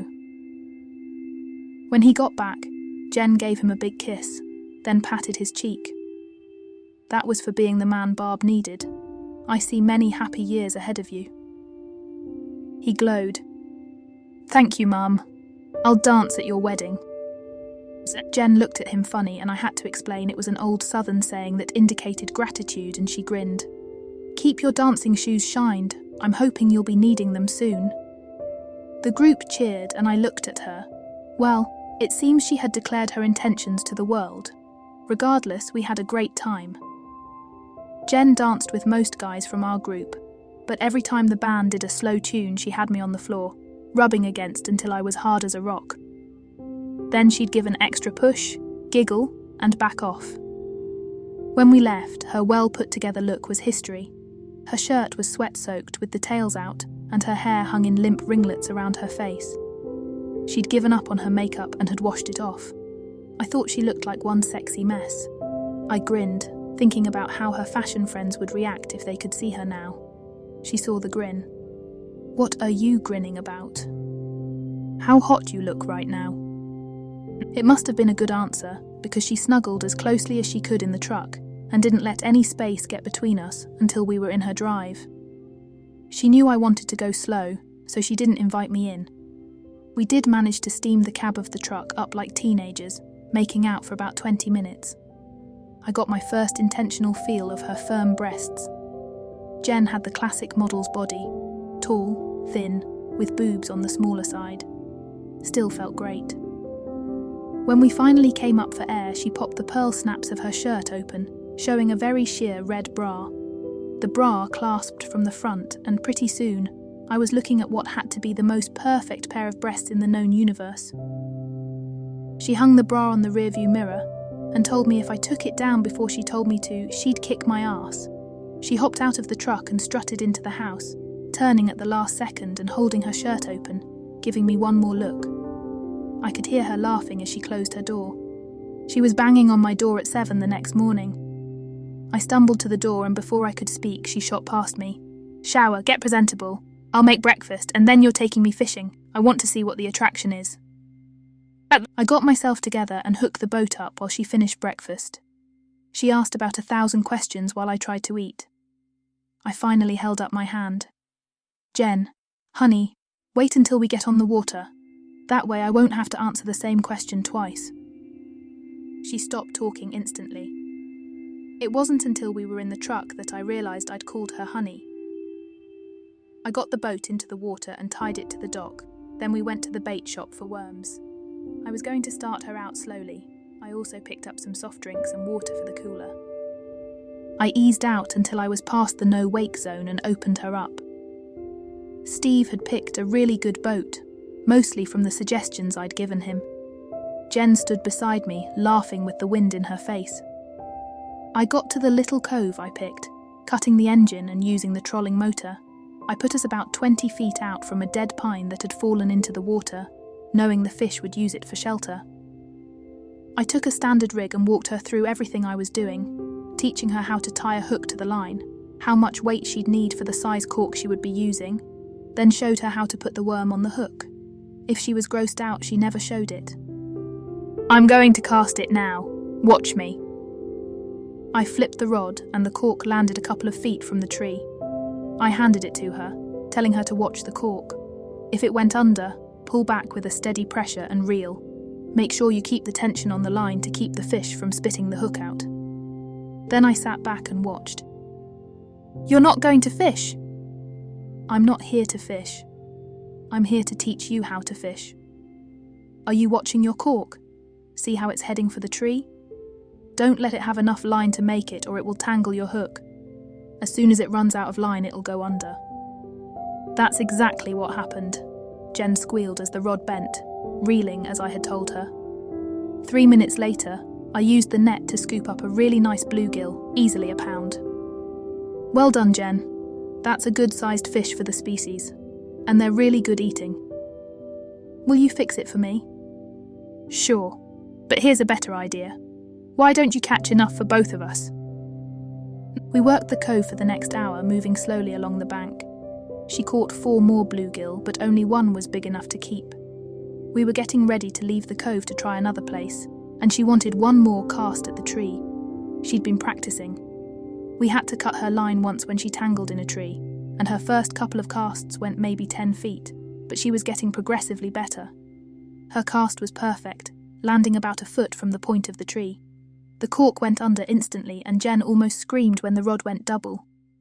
She fought the fish for 10 minutes while I hovered with the net. I got it just as it spit the hook out and tossed it aboard. She'd caught a bass, a nice one that went 2.5 pounds on the scales.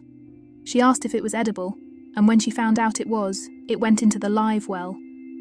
We worked another cove, hitting a school of bluegill, and she added 3 more nice ones to the pile. By then it was getting close to noon, so we stopped. They don't bite well when it's too hot. We'd have to come back late in the evening to catch more. Can we? Well, sure, but do you want to go all the way home and then come back? No, I'd like to hang out on the lake. You can teach me how to drive the boat.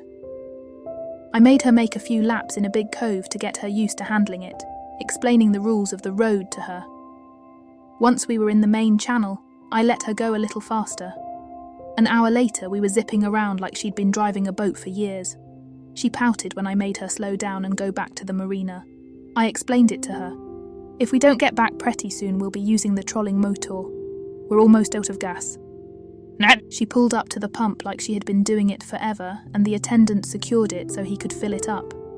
For another 20, he parked it in a slip for us while we went to lunch. The marina had a pretty good grill, and we inhaled a couple of burgers, then sat and enjoyed the air conditioning for a bit. We were getting looks, but I had gotten used to that. Jen had on Daisy Dukes and a cute crop top. Her hair was back in the messy bun she seemed to favour. I think one woman recognised her but didn't say anything. I could hear the discussion in her head. That's Jen Foster. No, it couldn't be. What would a supermodel like her be doing in this little grill in the middle of nowhere with such an average-looking guy? She's still hot, though. That is one lucky guy. I totally agreed. I nearly had a heart attack when she stood on the dock and wiggled out of her shorts and top, showing a very nice bikini. It was tiny but not vulgar, if that makes any sense. Everyone, and I mean everyone, thought she looked good. The gas attendant bent over so far around the pump to get a better look at her that he overbalanced and ended up in the water. Jen never missed anything and had a big smirk on her face. Then she totally blew their minds by giving me a scorcher of a kiss before getting on the boat. Better let me drive, honey. You look a little out of it. We zipped up and down the lake for an hour before she gave me the wheel. Take us somewhere private, baby. I took her to the mouth of the lake and into a little cove I had discovered by accident. Trees hung over the entrance, and you had to crouch down, but once you cleared them, there was a beautiful little cove with a strip of white sand on the left side. I bumped the nose into the sand, jumping out and securing the boat to a big limb. It wasn't long until she had a couple of towels spread out. She lay down and undid her top, tossing it to the side. Rub me down, honey. I did. It was one of the hottest experiences of my life. I did her back and legs, and she insisted I do her bottom.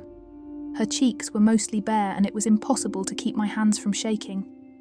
It didn't help any when she thrust those buns up, filling my hands. When I was done, she casually rolled over, and I was like a deer in the headlights, staring at her perfect little breasts. She giggled. Finish the job. You would not want these puppies burned. That would mean you don't get to play with them for a while. You're just going to lie here like this? Usually I don't have the bottoms on. We're in a secluded space, honey, and the boat is between us and the entrance. We'll hear someone coming well before they will be able to see us. I rubbed her down, smiling as she moaned slightly when I coated her nipples. I worked my way down her tummy, admiring her smooth skin. I skipped the good parts and rubbed her legs, starting at her toes and ended up at the top of her thighs. Do the rest, please. No. If I get that far, I won't be able to stop. She cooed as she rubbed my chest. Would that be a bad thing? Making love to your girlfriend on a sandy little beach? It's just us, baby. I know part of you wants to. She had grabbed my dick, which was so hard it was aching. I gave her a scorcher of a kiss and stood, sliding my board shorts down. I had just gotten them past my knees when I heard a giggle. I yanked my shorts up while Jen scrambled to get her top on. 2 girls, late teens I'd say, came around the boat in a red canoe. They grinned at us. Sorry to disturb you. This is such a pretty place, I wanted to show it to my friend. We'll leave now. They seemed as embarrassed as we were, and Jen smiled. You're here now. Come on and enjoy the sand with us. If you're thirsty, we have sodas and water. I had slipped into the water, glad it was a little cool. I climbed into the boat and came out with a Coke and a water, along with a few snacks. Jen talked to them for half an hour, charming them until they pretty much told her their life stories. It was pretty obvious they were gay. They looked at each other with hunger in their eyes. I have a feeling the beauty they were going to admire in the cove was not the scenery. They were so absorbed with Jen they almost forgot I was there. Jen looked at me with an arched eyebrow, and I grabbed a rod and started working the cove, walking away from them. I managed to catch a couple of nice bass and another fat bluegill before returning. Jen was holding them as they cried on her shoulders. We left them to their privacy and returned to the main channel. I grinned. I bet they're enjoying that white sand about now. Jen sighed. I doubt it. This was their first date, the first time Andrea understood she was gay. There will probably be a lot of hugs and kisses, a little exploring with their hands, but Andrea won't let it go any farther. She's still trying to find her way. Gail is a little more experienced, and she's desperately in love with Andrea, so she'll be patient and gentle. They told all that to a total stranger? Andrea recognised me. A lot of it was reading between the lines. After she got over being starstruck, she asked if it was true most models were lesbians. What did you tell them? I told them no, but a lot of us were bisexual.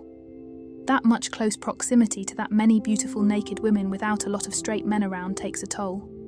And before you ask, the answer is yes. I had 2 girlfriends when I first started out before I decided it just wasn't for me. I'll never lie to you about things like that, Hemi.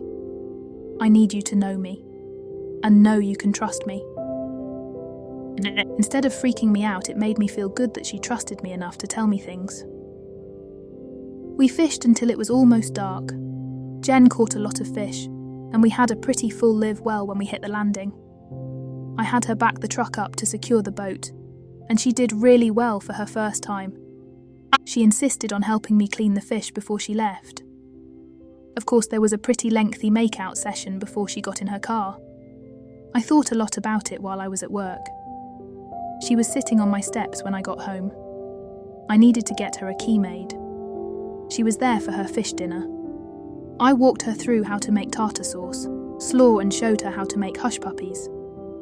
I rolled the bluegill in seafood seasoning after dipping them in an egg and milk bath. I let them set while I did homemade French fries, then dropped them in my fryer, waiting until they popped back to the top golden brown. The bass I pan-fried in bacon grease after rolling the fillets in a seasoned cornmeal. We ate like pigs, cleaned up, put the dishes in the dishwasher and snuggled down on the couch. The heavy meal had us out in minutes. I woke up at 1, pulling Jen with me into the bedroom. She stripped down to her panties and climbed into bed, asleep in seconds. The smell of coffee woke me up. No one should be allowed to look as good as she did in the morning, I thought, as I watched her bustle about. Get your shower. Breakfast is almost ready. 20 minutes later, I was seated at the table, eating probably the best omelette I'd ever tasted. I asked what it was, and she rattled something off in French. I think the loose translation was, "Good fucking eggs." She was chattering happily, and I smiled. As she was clearing the dishes, I asked her a question. Jen, while we wage slaves are at work, how do rich supermodels spend their days? She stiffened, and I felt like I'd made a mistake. Why, does being one of the idle rich offend you? Not at all, but I suspect you're not one of those. You have too much energy, too much life in you to just sit around. If it bothers you, you don't have to talk about it. I was just wondered what you did to keep from getting bored. Her smile came back. I volunteer a lot. I usually spend a couple of hours at the hospital, rocking babies. Everyone, and I mean everyone, wants to know where those rockers came from. They caught one husband trying to sneak one into his wife's room and another trying to sneak it out the door. I knew that was a soft jab at me for not signing the loan papers. She didn't nag, but she did bring it up now and then. What else?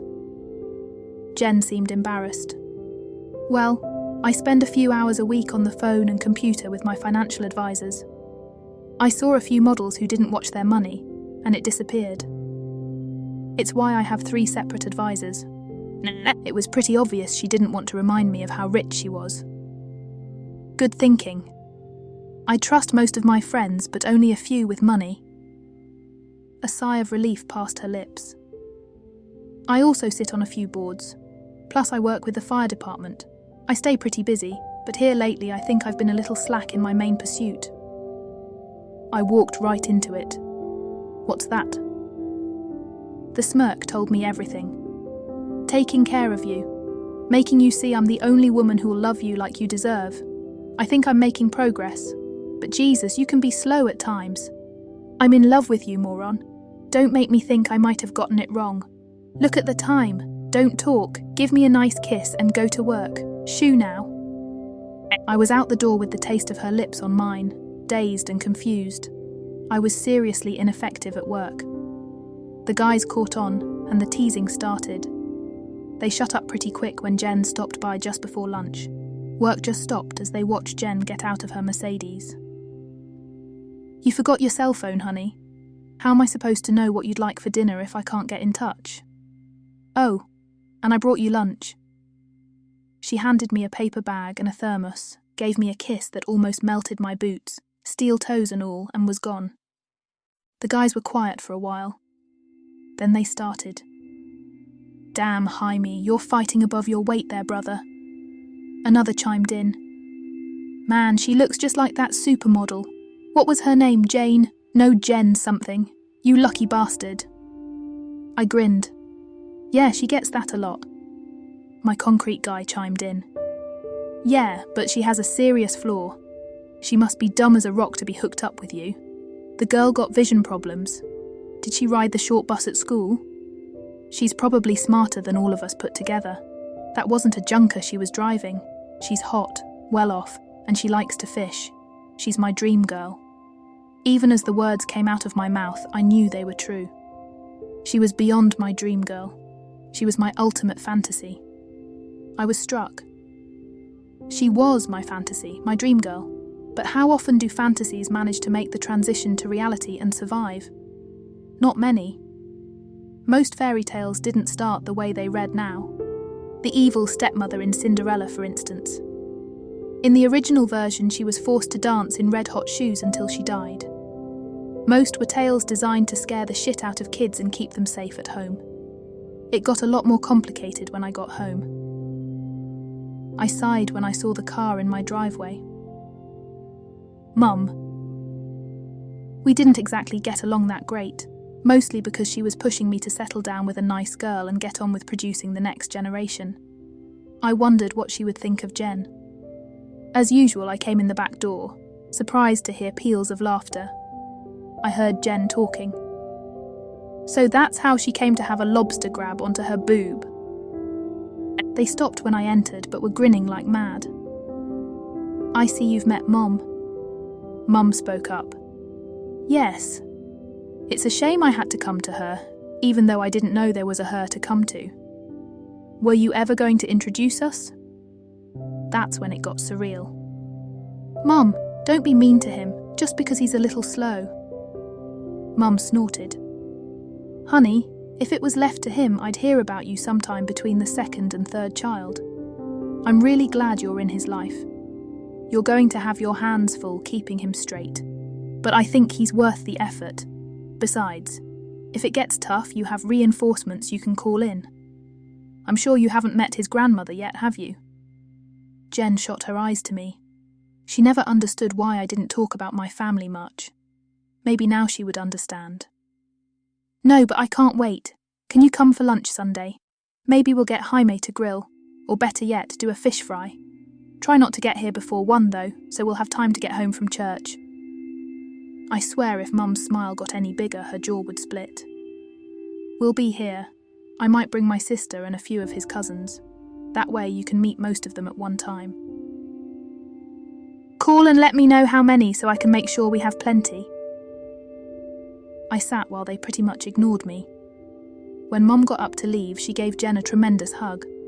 I got a peck on the cheek and some whispered words. "She's perfect, son. Try not to screw this up." Jen just grinned. We had a light supper, neither very hungry. We cleaned the kitchen and snuggled on the couch. After a little snuggling, the kissing began. This went on for about 10 minutes before I gently pushed her back. Her face told me her feelings were hurt a little, so I leaned in and kissed again. "I want to talk, baby. You snuggling up to me does not help my brain function due to lack of blood." Jen looked a little apprehensive. "What do you want to talk about?" "Us." If she looked apprehensive before, now she looked downright nervous. "What about us?" That came out wrong. I want to talk about us, but first I want to talk business. I've decided to trust your business instincts, honey. I signed the loan papers today and gave my boss a month's notice. In 30 days I'll be the co-owner of J&J Custom Furniture Designs. Her face lit up. "That's great news. I was worried you wouldn't. By the way, what does the name mean?" "It's short for Jen and Jaime. This will be your business as much as mine. I'm sure you'll be the hand at the helm. You know how to network and negotiate. I know how to build furniture. Seems pretty equitable to me, that is if you'll do it." "Of course I will, honey, but it will be your business." "No, it won't. I had the agreement changed. You and I will own it 50-50. I declared your knowledge an equal investment. Don't fight me on this or the deal is off. Are we good?" Instead of talking, she dove back into my arms. Between the kisses and the tears, I was fairly certain there was a yes in there somewhere. "Good. Your lawyer has the amended papers. Sign them any time it suits you." "Yeah, tomorrow morning I'll be waiting outside his office, pen in hand." "Good. Now on to personal business. You know I was infatuated with you from the day we met. I didn't know you or that you were famous and rich in your own right. All I knew was the most beautiful woman in the world was standing before me. As our friendship grew, I discovered you were even more beautiful on the inside. You were my dream woman, even if you never had a dime." She was on the edge of the couch, looking too scared to breathe. "You also know of my moral compass, so I just loved you from afar while Steve was alive. Steve's gone now. And now my dream woman is here, up close, and single. I'm glad now with what I'm about to say that we haven't slept together yet. No, that's not right. We have slept together, we just haven't, consummated our relationship. This way I can look into the eyes of our daughters and sons and tell them to be really sure, because we were, never having sex until we were engaged. Maybe that will be a strong moral." That was all I got out before she tackled me so hard the sofa flipped over. She rolled with it until she was on top of me, eyes moist, chest heaving, hands trembling. "Say it, say it, say it." I wanted to be on my knees, but I guess this will work. "Jennifer Mary Ann Foster, will you marry?" "Yes." "You didn't let me finish." "Oh, you're finished all right." "I didn't really mean to propose before I had the ring.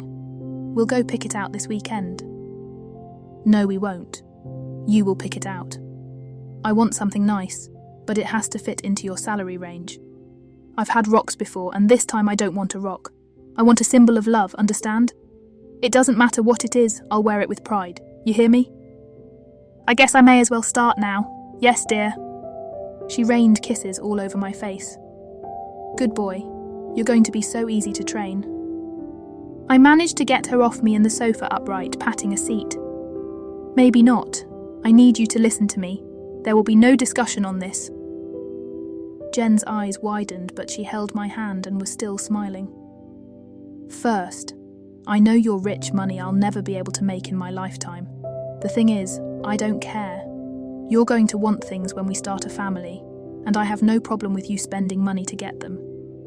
The thing is, I want our children. Hold on a minute. That sounded so good I want to say it again. I want our children to grow up to be level-headed, not spoiled princes and princesses. I want them to have a work ethic, to know the value of saving and spending wisely. I also want a prenup. Your lawyer drew it up for me." Plainly speaking, I never wanted any of your money, so if we don't end up together, he wrote it up like that. If we split, you keep what was yours, I keep what was mine. And everything we accrued together gets split 50-50.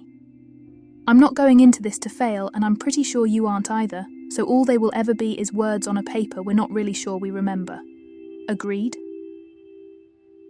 Can we maybe... Nope. Take it or leave it. I want you 100% sure I wanted you. Not your money, not your fame. Just you. She had a hard time hiding the smirk, so she looked down and said, "Yes, dear." Good. I realise you'll want a nicer house when the children arrive, and I'm all right with that. I don't want anything like you and Steve had. I want a nice roomy home to fill with children and love. Agreed? Yes, dear, I have a condition. For right now, while we get our business off the ground, we stay right here. There's not a thing wrong with this house, honey. Houses are just glorified boxes designed to hold love, so I'm fine with the one we have right now. That kind of threw me. She had lived in mansions with servants, but she wanted to stay in an 1,800 square foot modular. She saw my look. The place Steve and I had, the ones I had before we got together, weren't houses. They were monuments to success. You couldn't be spontaneous with servants around. One wrong picture and careers could be destroyed. I want something where I can get up in the middle of the night and go raid the freezer for ice cream stark naked and have no worries.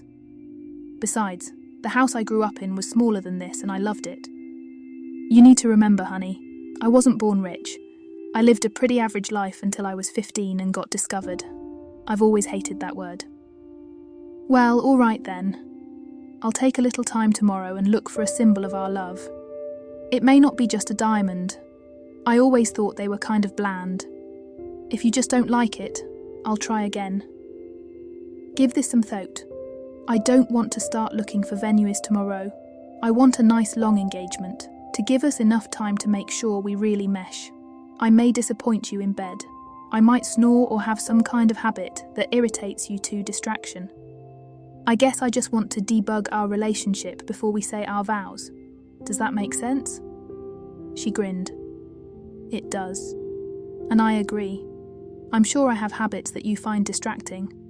I'm sure we'll try to change for each other, but if we can't, we'll learn to deal with it. Now enough talking. Let's get to the consummating part of our relationship. I'd like to say making love to a millionaire supermodel was unworldly, that I saw and felt things I'd never experienced before. You know what? It was. Not because she was rich, not because she had incredible beauty. I saw and felt those things because she was the woman that I loved. Her body was fantastic. I found she was a little ticklish in certain spots and extremely responsive in others. I kissed her whole body at some point during the night, and she nearly jumped off the bed when I hit the back of her knees. Her breasts were as high and firm as a teenager's, with small nipples that would crinkle and harden just from the slightest breath. She was as smooth as a baby, and she told me as we came down from the first round, I better like it like that, because she'd had a laser treatment, years before, to help her career. I rubbed the soft mound and grinned, liking the feeling. We did everything we could think of to each other and talked about a lot more. We never did anal, and when she brought it up, she surprised me. I've done it a few times, and it wasn't something I really enjoyed. With someone I love, it would probably be different, and this body is yours, so if you ever want to do it, let me know. I'd never done anal. To be honest, I'd never understood the fascination men had with it. With Jen, though, anything was possible. I filed it away with a note to revisit the subject sometime down the road. As we talked, our hands wandered, and in minutes I was as stiff as I was the first time. She wanted me to do her from behind, saying she wanted to be mounted like a bitch in heat, because the way she felt she was. It got a little strange when she asked me to spank her while we mated. Seems she liked the stimulation. I gave her a few taps and she told me if I couldn't spank her like a man to just stop. The next smack saw her cheek jiggle and she squealed a little before she cooed. Yes, just like that, baby. Mark me as yours. Jen climaxed twice before I couldn't hold back any longer. We collapsed and I went to sleep rubbing that magnificent arse. She let me get 6 hours in before waking me for a morning round. When we fell back, she giggled. Shower time, baby. We smell like old sex. I prefer the scent fresh, so let's get clean and see what we can do about it. I can't. I have to work. Not today. You would be 2 hours late as it is. Don't worry. I called your boss and told him you had something important you had to do and wouldn't be in today. You don't have to thank me. Now let's get you all spiffy clean. You have an errand to run. We played in the shower, but she wouldn't let it get serious. After I dressed, she gave me a dandy little kiss and pretty much shoved me out the door. I grinned as I drove away. I didn't need to shop for a ring. I had already had it custom made by a friend. It was a nice-sized diamond in the shape of a heart, with 2 small emeralds also in the shape of hearts flanking it. The bands that held them to the mount were cleverly designed to look like skeleton keys, and the inside had an inscription. "You'll always have the key to my heart."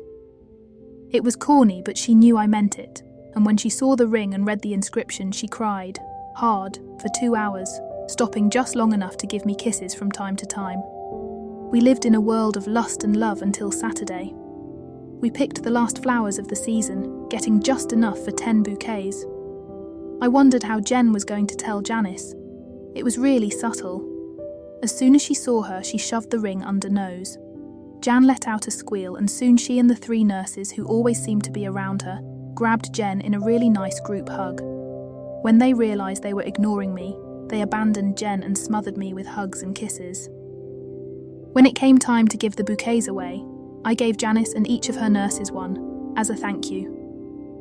We distributed the rest, 3 to children and 3 to seniors, before ending the day in the rockers, holding babies. Janice brought the tears out again when she told Jen I was going to make an excellent father. The first thing Jen did when we got home was drag me to the bedroom. Luckily, it was a quick 90-minute romp for us. She shoved me towards the bathroom. "Shower, shave, and put on something nice. The girls will be here any minute." Melody brought her husband, just so I'd have someone to talk to. Sandy showed up with Janice, and after quick kisses we were evicted from the living room. I took Ed out to the shop, grabbed a couple of beers out of the refrigerator and turned on a college football game. We were about 5 beers in when they found us, sitting in rockers and singing the fight song of Ed's team. Melody led him to their car, glad she had less than 2 glasses of wine, and soon they were all gone. Jen started kissing me again before their taillights were out of sight. We didn't play because she wanted to go to church in the morning. She made sure we sat with friends and waved her left hand around a lot. Soon a ripple went through the congregation, and the preacher, sharp as always, noticed. As he shook hands, he smiled, and when he got to us, he wrapped Jen up in a big hug. "You got him, did you?" Jen laughed. "He shouldn't have taught me to fish. I took the lessons to heart. I used the right bait, letting him run with the hook before reeling him in. I think he was happy when I scooped him up in the net." After talking about how seriously offended he'd be if we didn't let him perform our service, he turned us loose. It took us an hour to get from the front steps to the car because people were stopping to congratulate us, and by us, I meant Jen. Seems I was just along for the ride. A few husbands clapped me on the back and told me to get used to it. This was my life from now on. Mum, Gran, all my aunts and cousins descended on us that afternoon. We didn't cook. Jen just ordered pizzas. I lasted about an hour before I slipped out to the building and worked on a couple of rockers. Mum came in an hour later, went to the fridge and grabbed a beer, then sat down in a completed rocker. I was a little leery of her at first. She was rich, beautiful, could have any man she wanted, live anywhere in the world she chose. I think she's the real deal, honey. The woman loves you. I wouldn't be surprised if you start your family right away. She really wants children, more specifically your children. I'm going to have the prettiest grandbabies in the world, and that's not an exaggeration. Well done, Jaime, well done. She got up after she finished her beer, turning as she reached the door. 2 things. You treat that woman like gold, you hear me? And I better damn well have one of these rockers by the time the first grandchild comes. All I could do was grin. She decided she wanted a June wedding. That was 9 months away and suited me fine.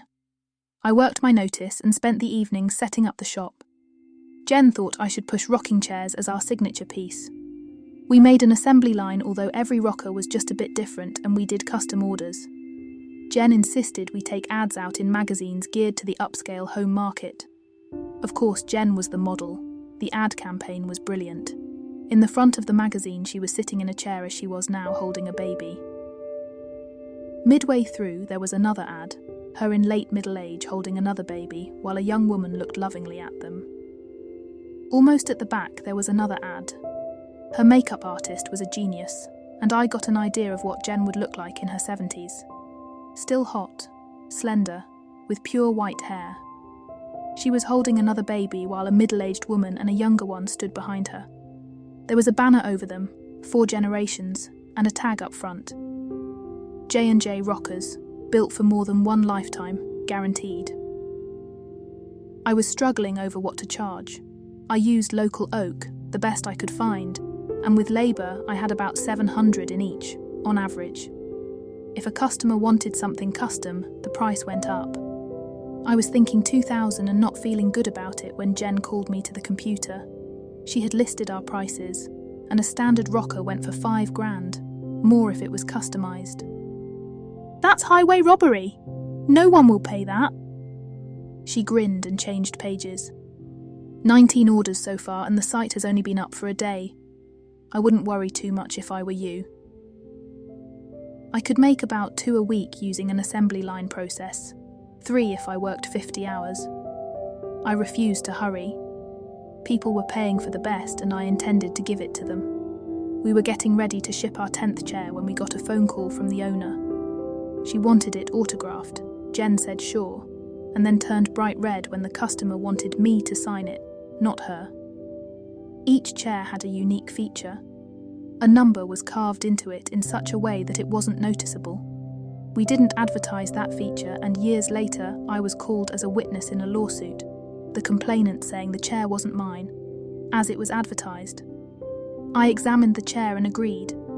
There was an uproar, and the judge asked how I knew. I asked to speak to the judge in private, showed him a few photos of my work with the numbers featured. There was no number on the chair in question. The seller, in turn, sued the shop she got it from, showing the letter of provenance they had provided. Jen had moved her only relative, her Aunt Beth, the sister of the aunt that raised her, into her condo. I don't think we liked each other that well to start, but we must have grown on each other because soon she was helping in the shop, mostly computer and paperwork. Jen ran our finances and made sure she drew a good check every week. Jen had gotten more into the building end of the business.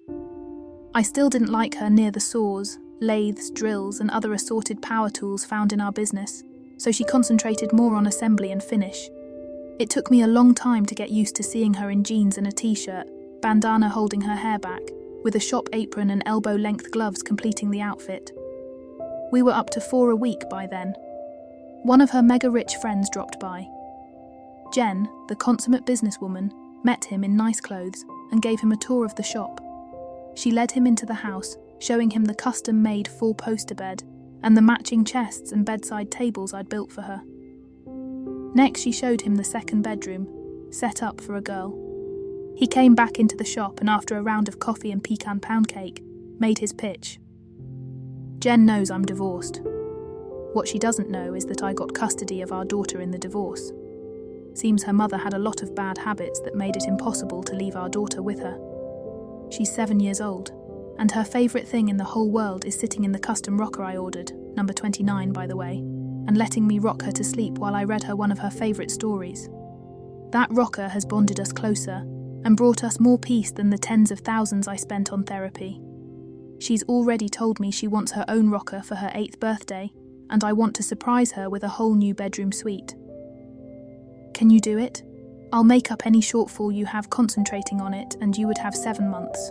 Talk it over with your wife and get back to me. Oh, and you're not just a furniture maker. You're an artist in wood. You're not a father yet, but Jen says it will be soon. You'll find, Jaime, that once you have a child, especially a little girl, your world changes. He left, taking the uneaten portion of the cake. He kind of insisted, so we let him. Jen and I made a quiet dinner and snuggled down on the couch. What do you think? Jack told me that even though he's worth almost $1 billion, his most prized possession is your rocker. Will you do it? Tell Aunt Beth to inform everyone who orders a chair that there is a 6-month backlog. It should take me 4 months of concentrated effort, but we can get it done. Call him back and tell him we agree to do this.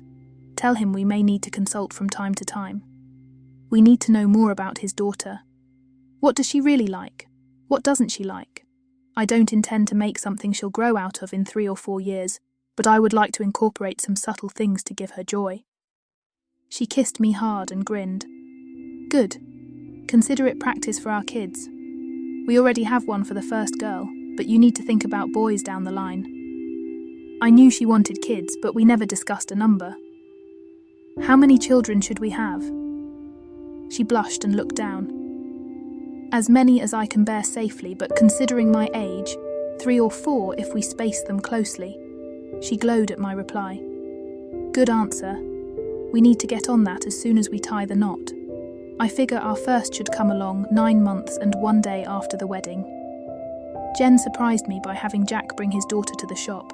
I had her rocker ready to assemble, and I needed to make sure it was to her liking. I'd made it almost full size, to give her room to grow with it. She was a bright and inquisitive child who followed Beth and Jen around as they explained things to her. Jack took advantage of the time to review my plans. Her favourite bedtime story was about a princess who becomes friends with a dragon, and all the adventures they had. So on the back of the header panel, in amongst the flowers and vines, was a princess on the back of her favourite dragon. I went through about 8 headers before I got it right, but it was worth every minute to see her smile. Jen was instrumental in the design of her bed, a 4-poster with a canopy. Her vanity featured the heart-shaped mirror, the frame the body of a dragon curled around it. It was finally done, and we went to deliver and set it up.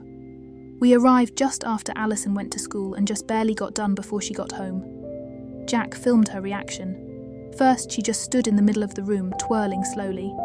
Then she let out a shriek of pure joy and dove on the bed, laughing and crying at the same time. It wasn't until the next day she found our gift.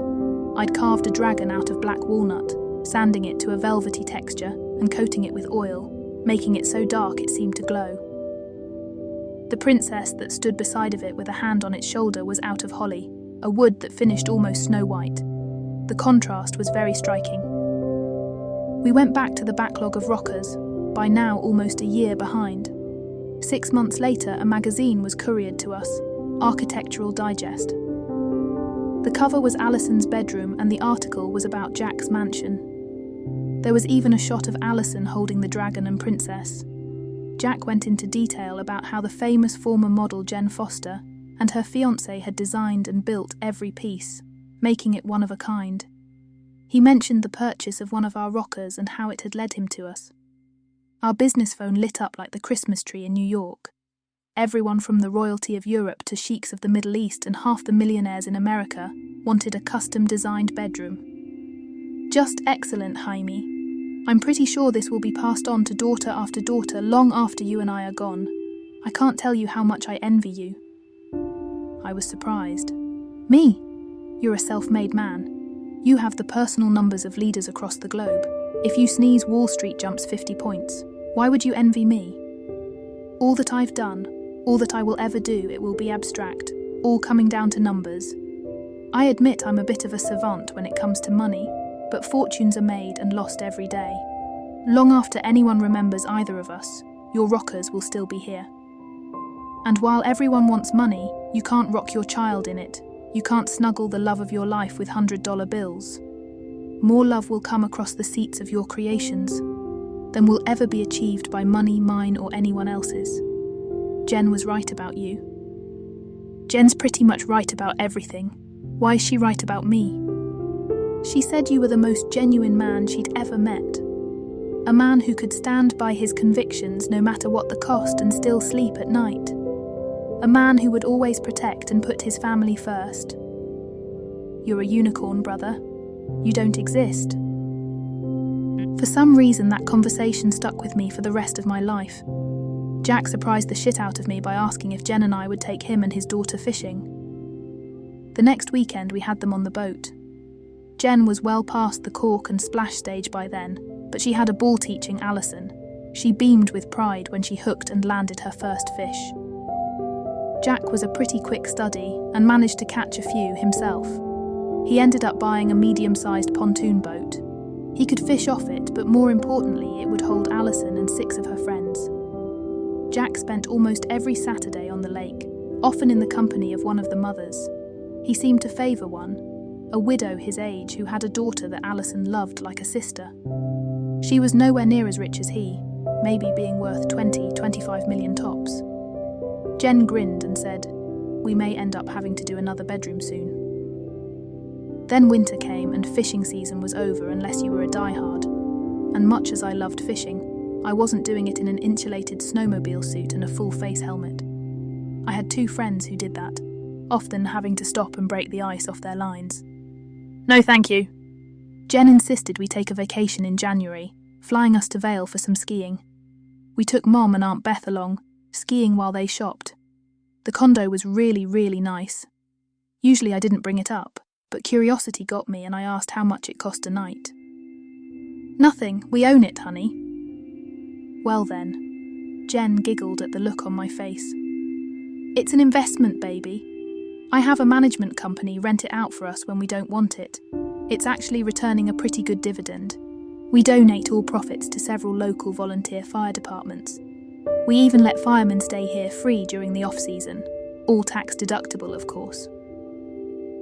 Jen had found an upscale country western club online. One night found us at the club. Jen had gotten Mom and Beth cowgirl outfits complete with hats. It's kind of hard on a guy when he realises his mother is a bit of a fox.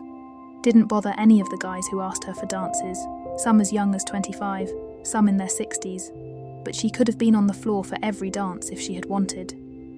Beth wasn't as pretty, but she was still a decent-looking woman, so she didn't lack for company.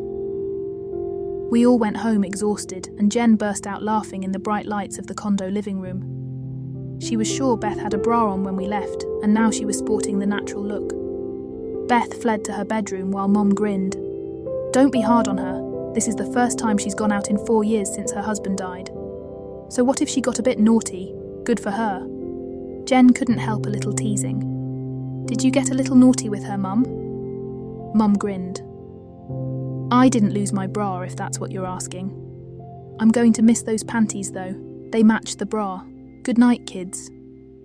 I sat with my mouth open while Jen rolled around on the floor.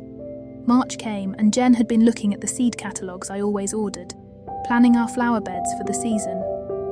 By the way she ordered, I was going to have to expand my plot a lot. Mom and Beth had bonded after the vacation, and they joined a book club, which led to a more expanded circle of friends that led to occasional girls' nights out. Jen went to a couple and came home giggling at the antics of the group, but she never made it a regular thing. One of Jen's Christmas presents to me, well, to both of us, was a really nice computer with CAD capabilities. It was to help us design furniture, and it really was a boon. I wasn't as computer literate as I needed to be, but that problem soon went away. There was a knock on the door of our shop and Jen answered, thinking it may be a customer. We kept the doors locked to keep distractions down. I saw her take a young woman into the cubicle we laughingly called an office. They talked for 20 minutes before they stood and shook hands. Jen brought the woman to me and introduced her. "Honey, this is Molly Graham. She's the very first employee of J&J Custom Furniture." Molly was a junior in college, majoring in interior design and minoring in furniture. She was looking for a place to intern over the summer, and we were her first pick. She seemed surprised no one else in her school had thought of us. It turned out she was there on a scholarship and needed part-time work, so we gave her 20 hours a week to see if she could fit our system. She didn't fit, she improved it, throwing out ideas I'd never even thought of. With her helping, we could get out almost 2 rockers a week. The only clash we had was when she wanted to mechanize a lot of the work. I shot it down immediately.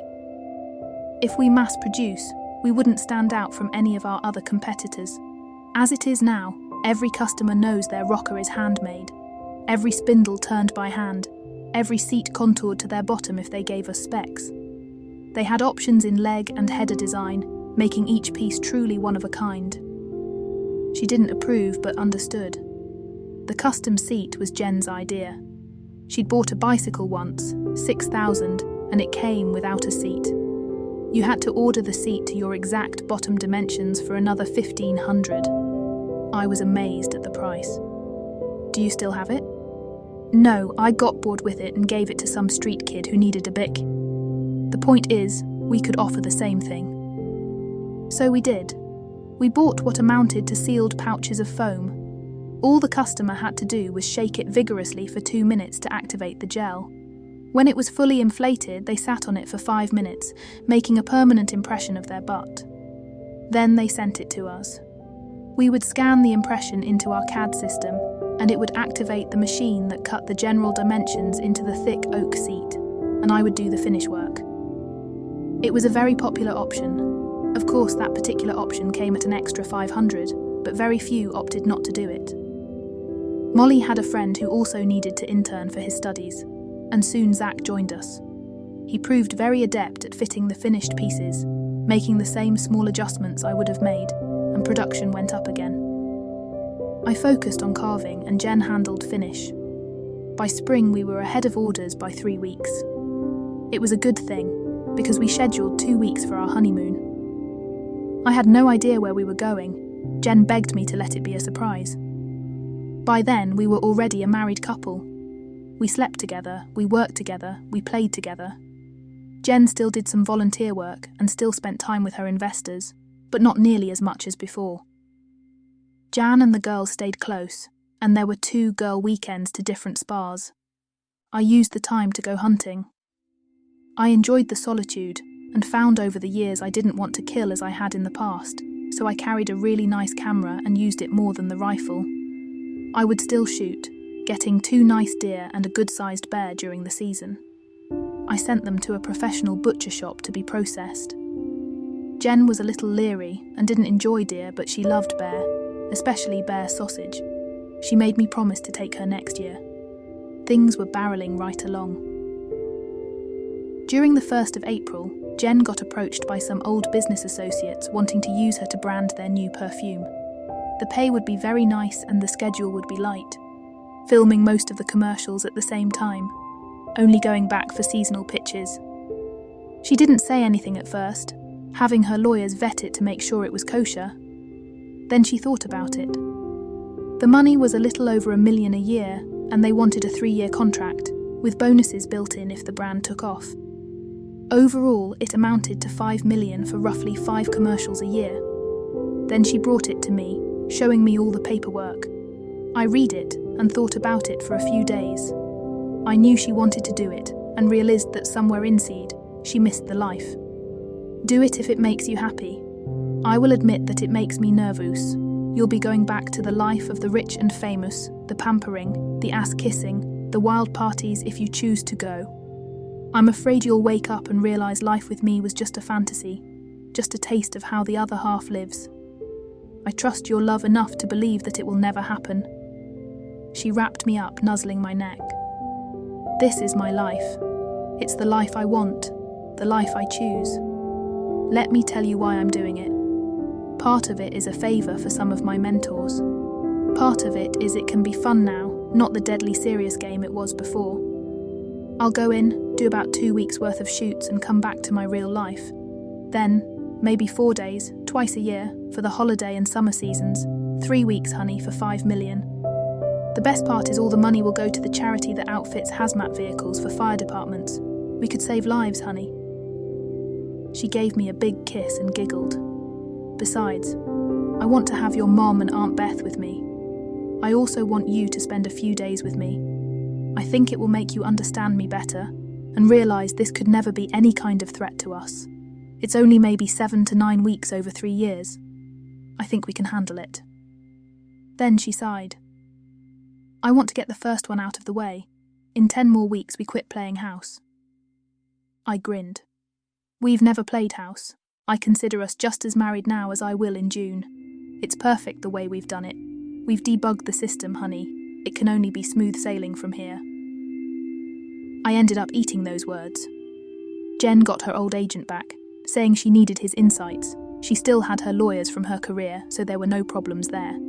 In 2 weeks, she was flying to New York. I was going to be with her the first 3 days, then I had to come home and run our business. I was going to fly back for the weekend, then she'd come home the following week. Mom couldn't stay the whole time, but would be with her as much as possible. Aunt Beth was in for the whole time. It didn't take me long to figure out I'd never make it in the modelling business. Most of the people she worked with were decent people, but some of the other, more powerful ones were arrogant asses. I heard a director dressing down one of the bit players in the first commercial for no reason at all. I listened for a while before I snapped. Listen, asshole, I think she got it the first 5 times you said it, once she filtered out all the profanity. Why don't you do us all a favour and quit harassing the poor girl and let us enjoy some peace and quiet? The set went deadly quiet. It took a moment for the director to regain his powers of speech.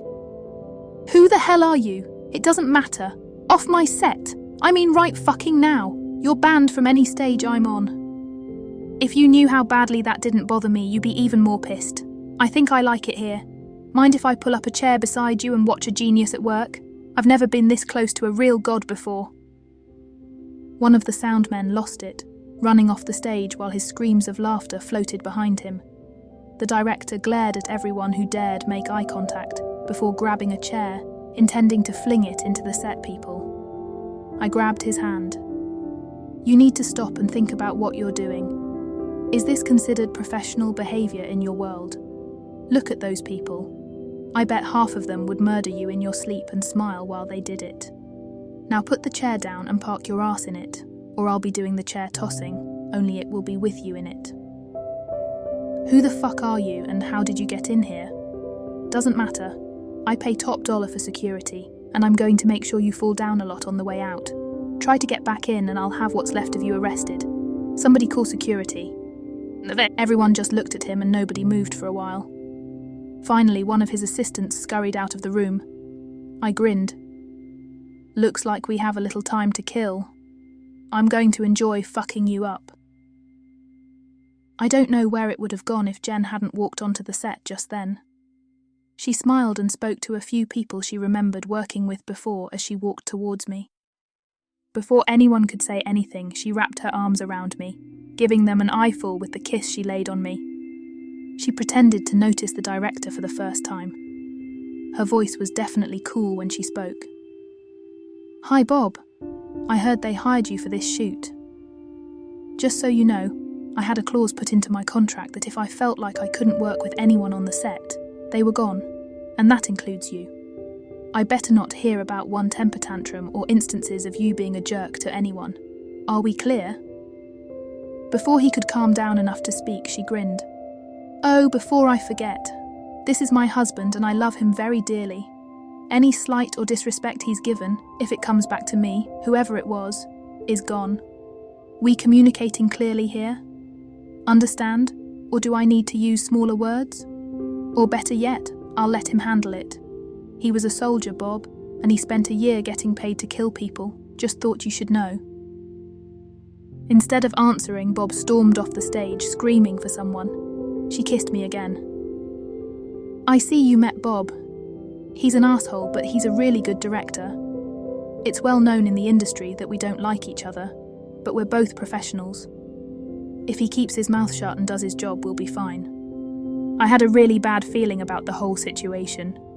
The perfume, Seductive Whisper, smelled surprisingly good. You better like it, Jen whispered. I'm getting an extra 200 grand to wear it exclusively for the length of the contract. Wouldn't do to have the spokes model be caught wearing Chanel now, would it? I watched as she filmed the first, her in a very flattering evening gown as she walked through a room of people. Everyone just stopped and stared, especially the men. She reached the doorway and looked back, winking at the camera. Never underestimate the power of a seductive whisper, she smirked, crooking her finger at the most handsome man in the room. He almost ran to her, and the next shot was of him with his coat off and his shirt open, hair tousled, as Jen ran her hand up his chest and whispered in his ear. He looked like he was about to faint. It took 8 takes and was filmed with 5 cameras. The editor spliced it together, and we watched it with the producer and owner of the product. They were well pleased. Bob, of course, objected, saying she should be in lingerie. The owner snorted. "It's named Seductive Whisper, not Screaming Slut. It's much more powerful this way, hints instead of statements. I like it." The producer immediately said he'd have it polished for final approval by the next day, and could hit television, cable, streaming, and even movie trailers by the next week. Bob stomped out, pissed. Jen just smiled. I had to get back to the business. It wasn't that I didn't trust our interns, no, that's not quite true. I didn't trust Molly. She was always pushing for more automation and shortcuts to increase volume. I finally had to explain to her that when she owned a business, she could call the shots. Jen and I had agreed to let her work through the summer if she behaved, and then replace her. I was right. Molly had taken advantage and pushed out more chairs than was possible under our business model. I inspected them, and 2 needed to be taken apart for rework, something terribly irritating after the glue had set. I would probably end up rejecting them, instead of selling them. I'd fix them up and donate them to a hospital somewhere. Molly blew up when I confronted her, saying it was time to get out of the Stone Age and join the real world. I fired her. She couldn't believe it. "You'll have a hard time replacing me. I'm damn good at what I do." That would probably explain why I'm forced to eat $10,000 worth of production. I really am sorry, Molly. You'd make a damn fine craftsman if you could discipline yourself. You have to want that, and you don't. You want the quick, easy. So what if the customer gets an inferior product way? Let's just agree to disagree and get on with our lives. She immediately filed a complaint with the State Labour Board, claiming sexual harassment and creating a hostile workplace. I called the local office and told them I would show up for the appointment with video of every moment she had spent in my building, including audio, and was going to insist that every second be watched. I also told them I intended to sue Molly for false accusations, creating a hostile workplace for me and the rest of my employees, and damaging my professional reputation. Then I had my lawyer serve Molly for slander, libel, and as many other charges as my lawyer thought would stick.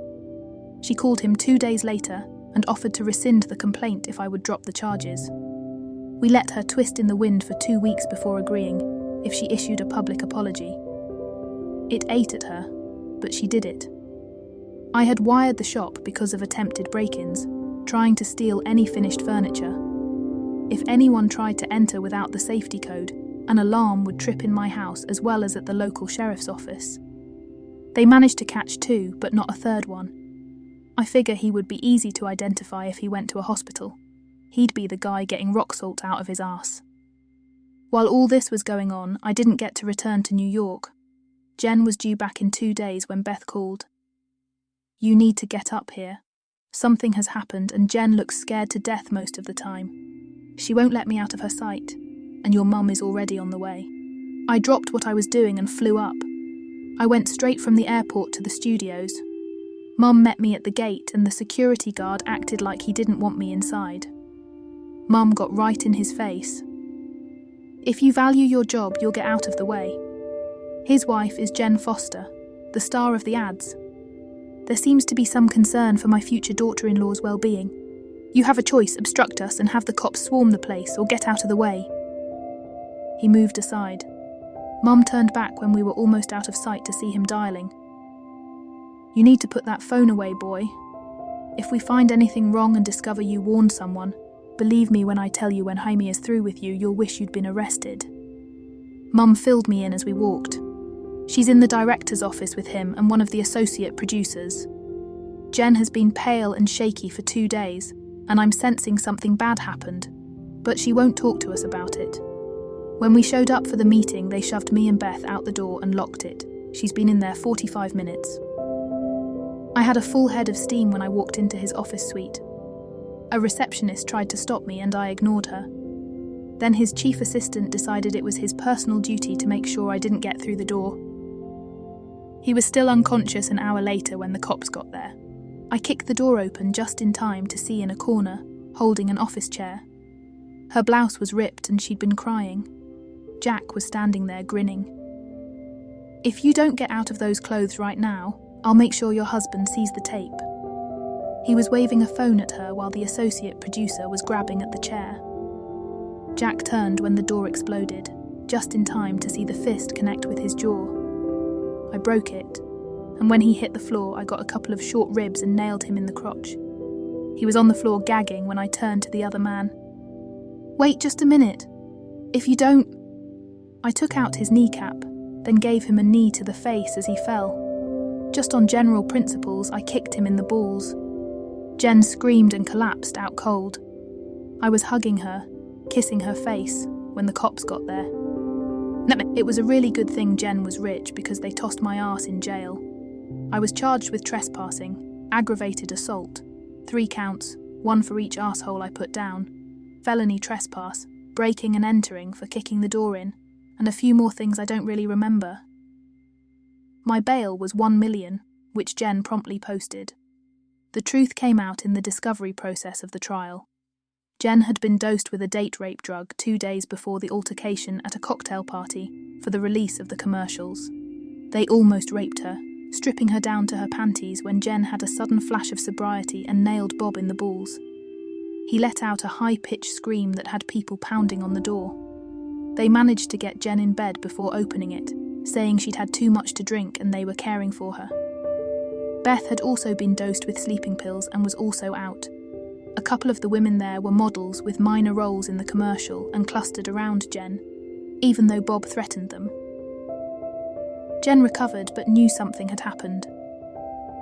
She had gone to his office to confront him when I arrived on the scene. It had gotten ugly, to the point Jen was holding the chair and screaming for help. How did we know all this? I grabbed Bob's phone before the cops got there. He was using it to film Jen fighting back, taunting her. There was also footage of them in the bedroom stripping off her clothes and talk between the 2 assholes of what they were going to do with her. There was also footage of 2 more women who had been drugged and raped. I gave it to the DA, warning him I'd made copies, and if justice wasn't served, the footage would go viral. Even if he got away with it in court, the court of public opinion would sink his career. There was a big debate over whether the footage was legally obtained, but in the end the authorities hadn't taken the phone. I had, and I'd given it to them claiming there was evidence about Jen on it. It was said Bob fainted when the cops hauled him in for questioning. They'd already gotten to the producer and he'd rolled instantly, trying to save his ass. Bob tried to get Jen to drop the charges, offering her $1 million. She laughed. His lawyers will end up costing more than that. I consider it money well spent. It never went to trial. Bob saw the writing on the wall and struck a deal. In exchange for a guilty plea on lesser charges, he got 5 years at a Camp Cupcake, eligible for parole in 13 months. He also had to register as a sex offender, a charge that effectively ended what was left of his career. The 2 women he had molested earlier were suing him in civil court, and it was a pretty good bet he'd be broke by the time he got out. I didn't plan or sanction it, but I heard he had a pretty interesting incarceration. He got beaten up a few times and found out what it was like to be the victim of an unwilling sexual encounter. It might have had a tennis court, but it was still a prison. The producer wasn't so lucky doing 7 months in a regular minimum security prison. I don't know if he had a pleasant stay. I do know he got busted for fighting and had to do another 4 months. The receptionist and assistant withdrew charges when they were told the DA was thinking of charging them with aiding and facilitating rape. The owner of the perfume and the executive producer were beside themselves with anger and regret for what Jen had to go through. They promised her the next shoot, unless she wanted out of the contract, would be in another location with a crew she had to approve of before shooting started. She thought about it and decided to finish the contract. Her next shoot was scheduled for Miami for the summer ad and Aspen for the winter one. I avoided jail time, but it was a close thing. When it went to court, the lawyers portrayed me as a man willing to do anything to save his wife from rape. Pretty easy to do because that's what happened. I was on probation in the state of New York for a year, and they firmly suggested I spend my vacations elsewhere. Not a problem. They had to make an exception for the first parole visit, but managed to transfer it to my home state for the rest. Jen recovered in time for the wedding. I was all for postponing it until she was more settled, and she surprised me by how vehement she was in refusing. Not no, but hell no, I need this, honey. I want good memories, not to wake up with nightmares like I did for a while. So it came to pass that an average man wed a millionaire supermodel in a small country church on a sunny June afternoon. The service was beautiful, even though we had to hire half the cops in our county and surrounding areas to keep the hordes of reporters away. A few of the more slimy ones were arrested, which they couldn't believe, and held in jail until the wedding was history. The rest took the hint and pretty much behaved. 200 or more cameras clicked like mad when we exited the church. Jen's face was glowing and she was so happy she blew kisses at the reporters. The cops got a laugh out of the fact the reporters would not have another opportunity for pictures because we got into the small helicopter that we'd flown in 2 days before and hidden, lifting off and away before they could react. We expected a few reporters initially because she was still rich and famous, but her attack and subsequent legal action pushed her right back into the limelight. It got so bad we had to fence our property and have security guards for a while. It developed into a game. The guards would tell us where they were hiding, and I'd grab the shotguns and clay targets. We'd set the thrower so the targets would be well into the air but directly over their heads before we shot. Jen was really good at it, and she'd die laughing when they would break cover and run, pieces of clay raining down on them. A few tried to press charges, but the sheriff just shrugged. They have a legal right to discharge their firearms on their own property, as long as it's before 11 at night and after daylight in the mornings. Not much I can do about that. You shouldn't be dumb enough to be standing on a skeet range. We vacationed in a warm climate on a small private island. On the third day I told her it was time to get on with the baby making and she laughed, rubbing her tummy. "This isn't fat, baby. I'm 10 weeks along." I rolled over, looking at the smooth back of the love of my life. Our 30th anniversary was in 3 weeks. We were going to spend it on the same little island as our honeymoon. Now, though, we owned the island. The original owner did not manage his money well, and when he had to sell it, Jen bought it without telling me. We'd owned it for 10 years, and it was the preferred vacation spot for our family. JJ, Jen Jr., had chosen to follow my footsteps and went into furniture design. The only thing that disappointed me with her choice was she preferred to work in plastic and metals. She won awards, so I guess it was all right. She did insist that I make her rocker when she and her husband announced they were pregnant. Her daughter is 8 and Grandma Jen is her favourite babysitter. I think she likes me too, but it could be the little figures I carve for her. Our son Eric chose another path and became a lawyer. He married, then divorced 2 years later. She went for the money, only to discover he had none except for his salary. He was a little leery of women for a while. Then one day Jack showed up. He had stayed in touch over the years and managed to make one weekend a summer to fish with us. His new wife was a little overwhelmed at first. She caught a nice bass and it was off to the races. Alison had bonded to her really well. She was 11 by then, a time when a mother's guidance was welcome. Bonnie had never had children, but was soon as protective as a mother bear. I pitied the first boy who dared ask Alison out. She'd probably know everything about him going back 4 generations before he rang the doorbell. We were at her maternity shower and she cried hard when we gave her the rocker. Jack wanted to buy it, but we insisted it be a gift. It was going to be a girl. Poor Jack didn't have a chance. Fast forward 26 years. Jack came by with his family for our annual fishing expedition. By then, our kids were grown, but they participated, both having learned to love the water. We had to have several boats, so we rented a couple of pontoons. The old people ended up together, and the younger ones paired off on the others. JJ, her husband and 3 kids went with Alison and her second husband and their 3 kids collectively, one from his past marriage. That left Eric and Jack's youngest daughter, Melanie. You could hear them arguing over the water a few times and we looked at each other and sighed. Eric was divorced and Mel had broken up with her longtime boyfriend 2 months before the wedding. He was pissed because he had to sign a prenup specifying he could never touch any inheritances she might receive and took it out by screwing her best friend. I don't think he meant to get caught, but he did, and she had him out of her apartment the next day. Whatever they argued about, they must have resolved it by the time we got back to the landing. Everyone went back to the house to clean fish and prepare for the big dinner we always had, except Eric and Mel. They wanted to go on a sunset cruise. We just smiled and one thing led to another. They married 14 months later, and they just announced their first pregnancy. Jack came to me later in the evening, wanting me to help him build a rocker. I was more than happy to help. They didn't have a prenup, insisting it was not necessary. Jack told me he never felt more confident in his life when he tore up the papers he'd prepared. Jen made me retire at 50, though I still occasionally made a rocker or bedroom suite for old friends. I found myself thinking of her first husband every once in a while. Steve had everything he could ever want and was just too greedy, ambitious, driven. Pick a word. He just couldn't be happy with what he had, and he had it all. I regret his death and feel a bit guilty about my happiness occasionally, but I get over it pretty quickly. Deep down, I'm sure they would have divorced if Jen had found out about the vasectomy.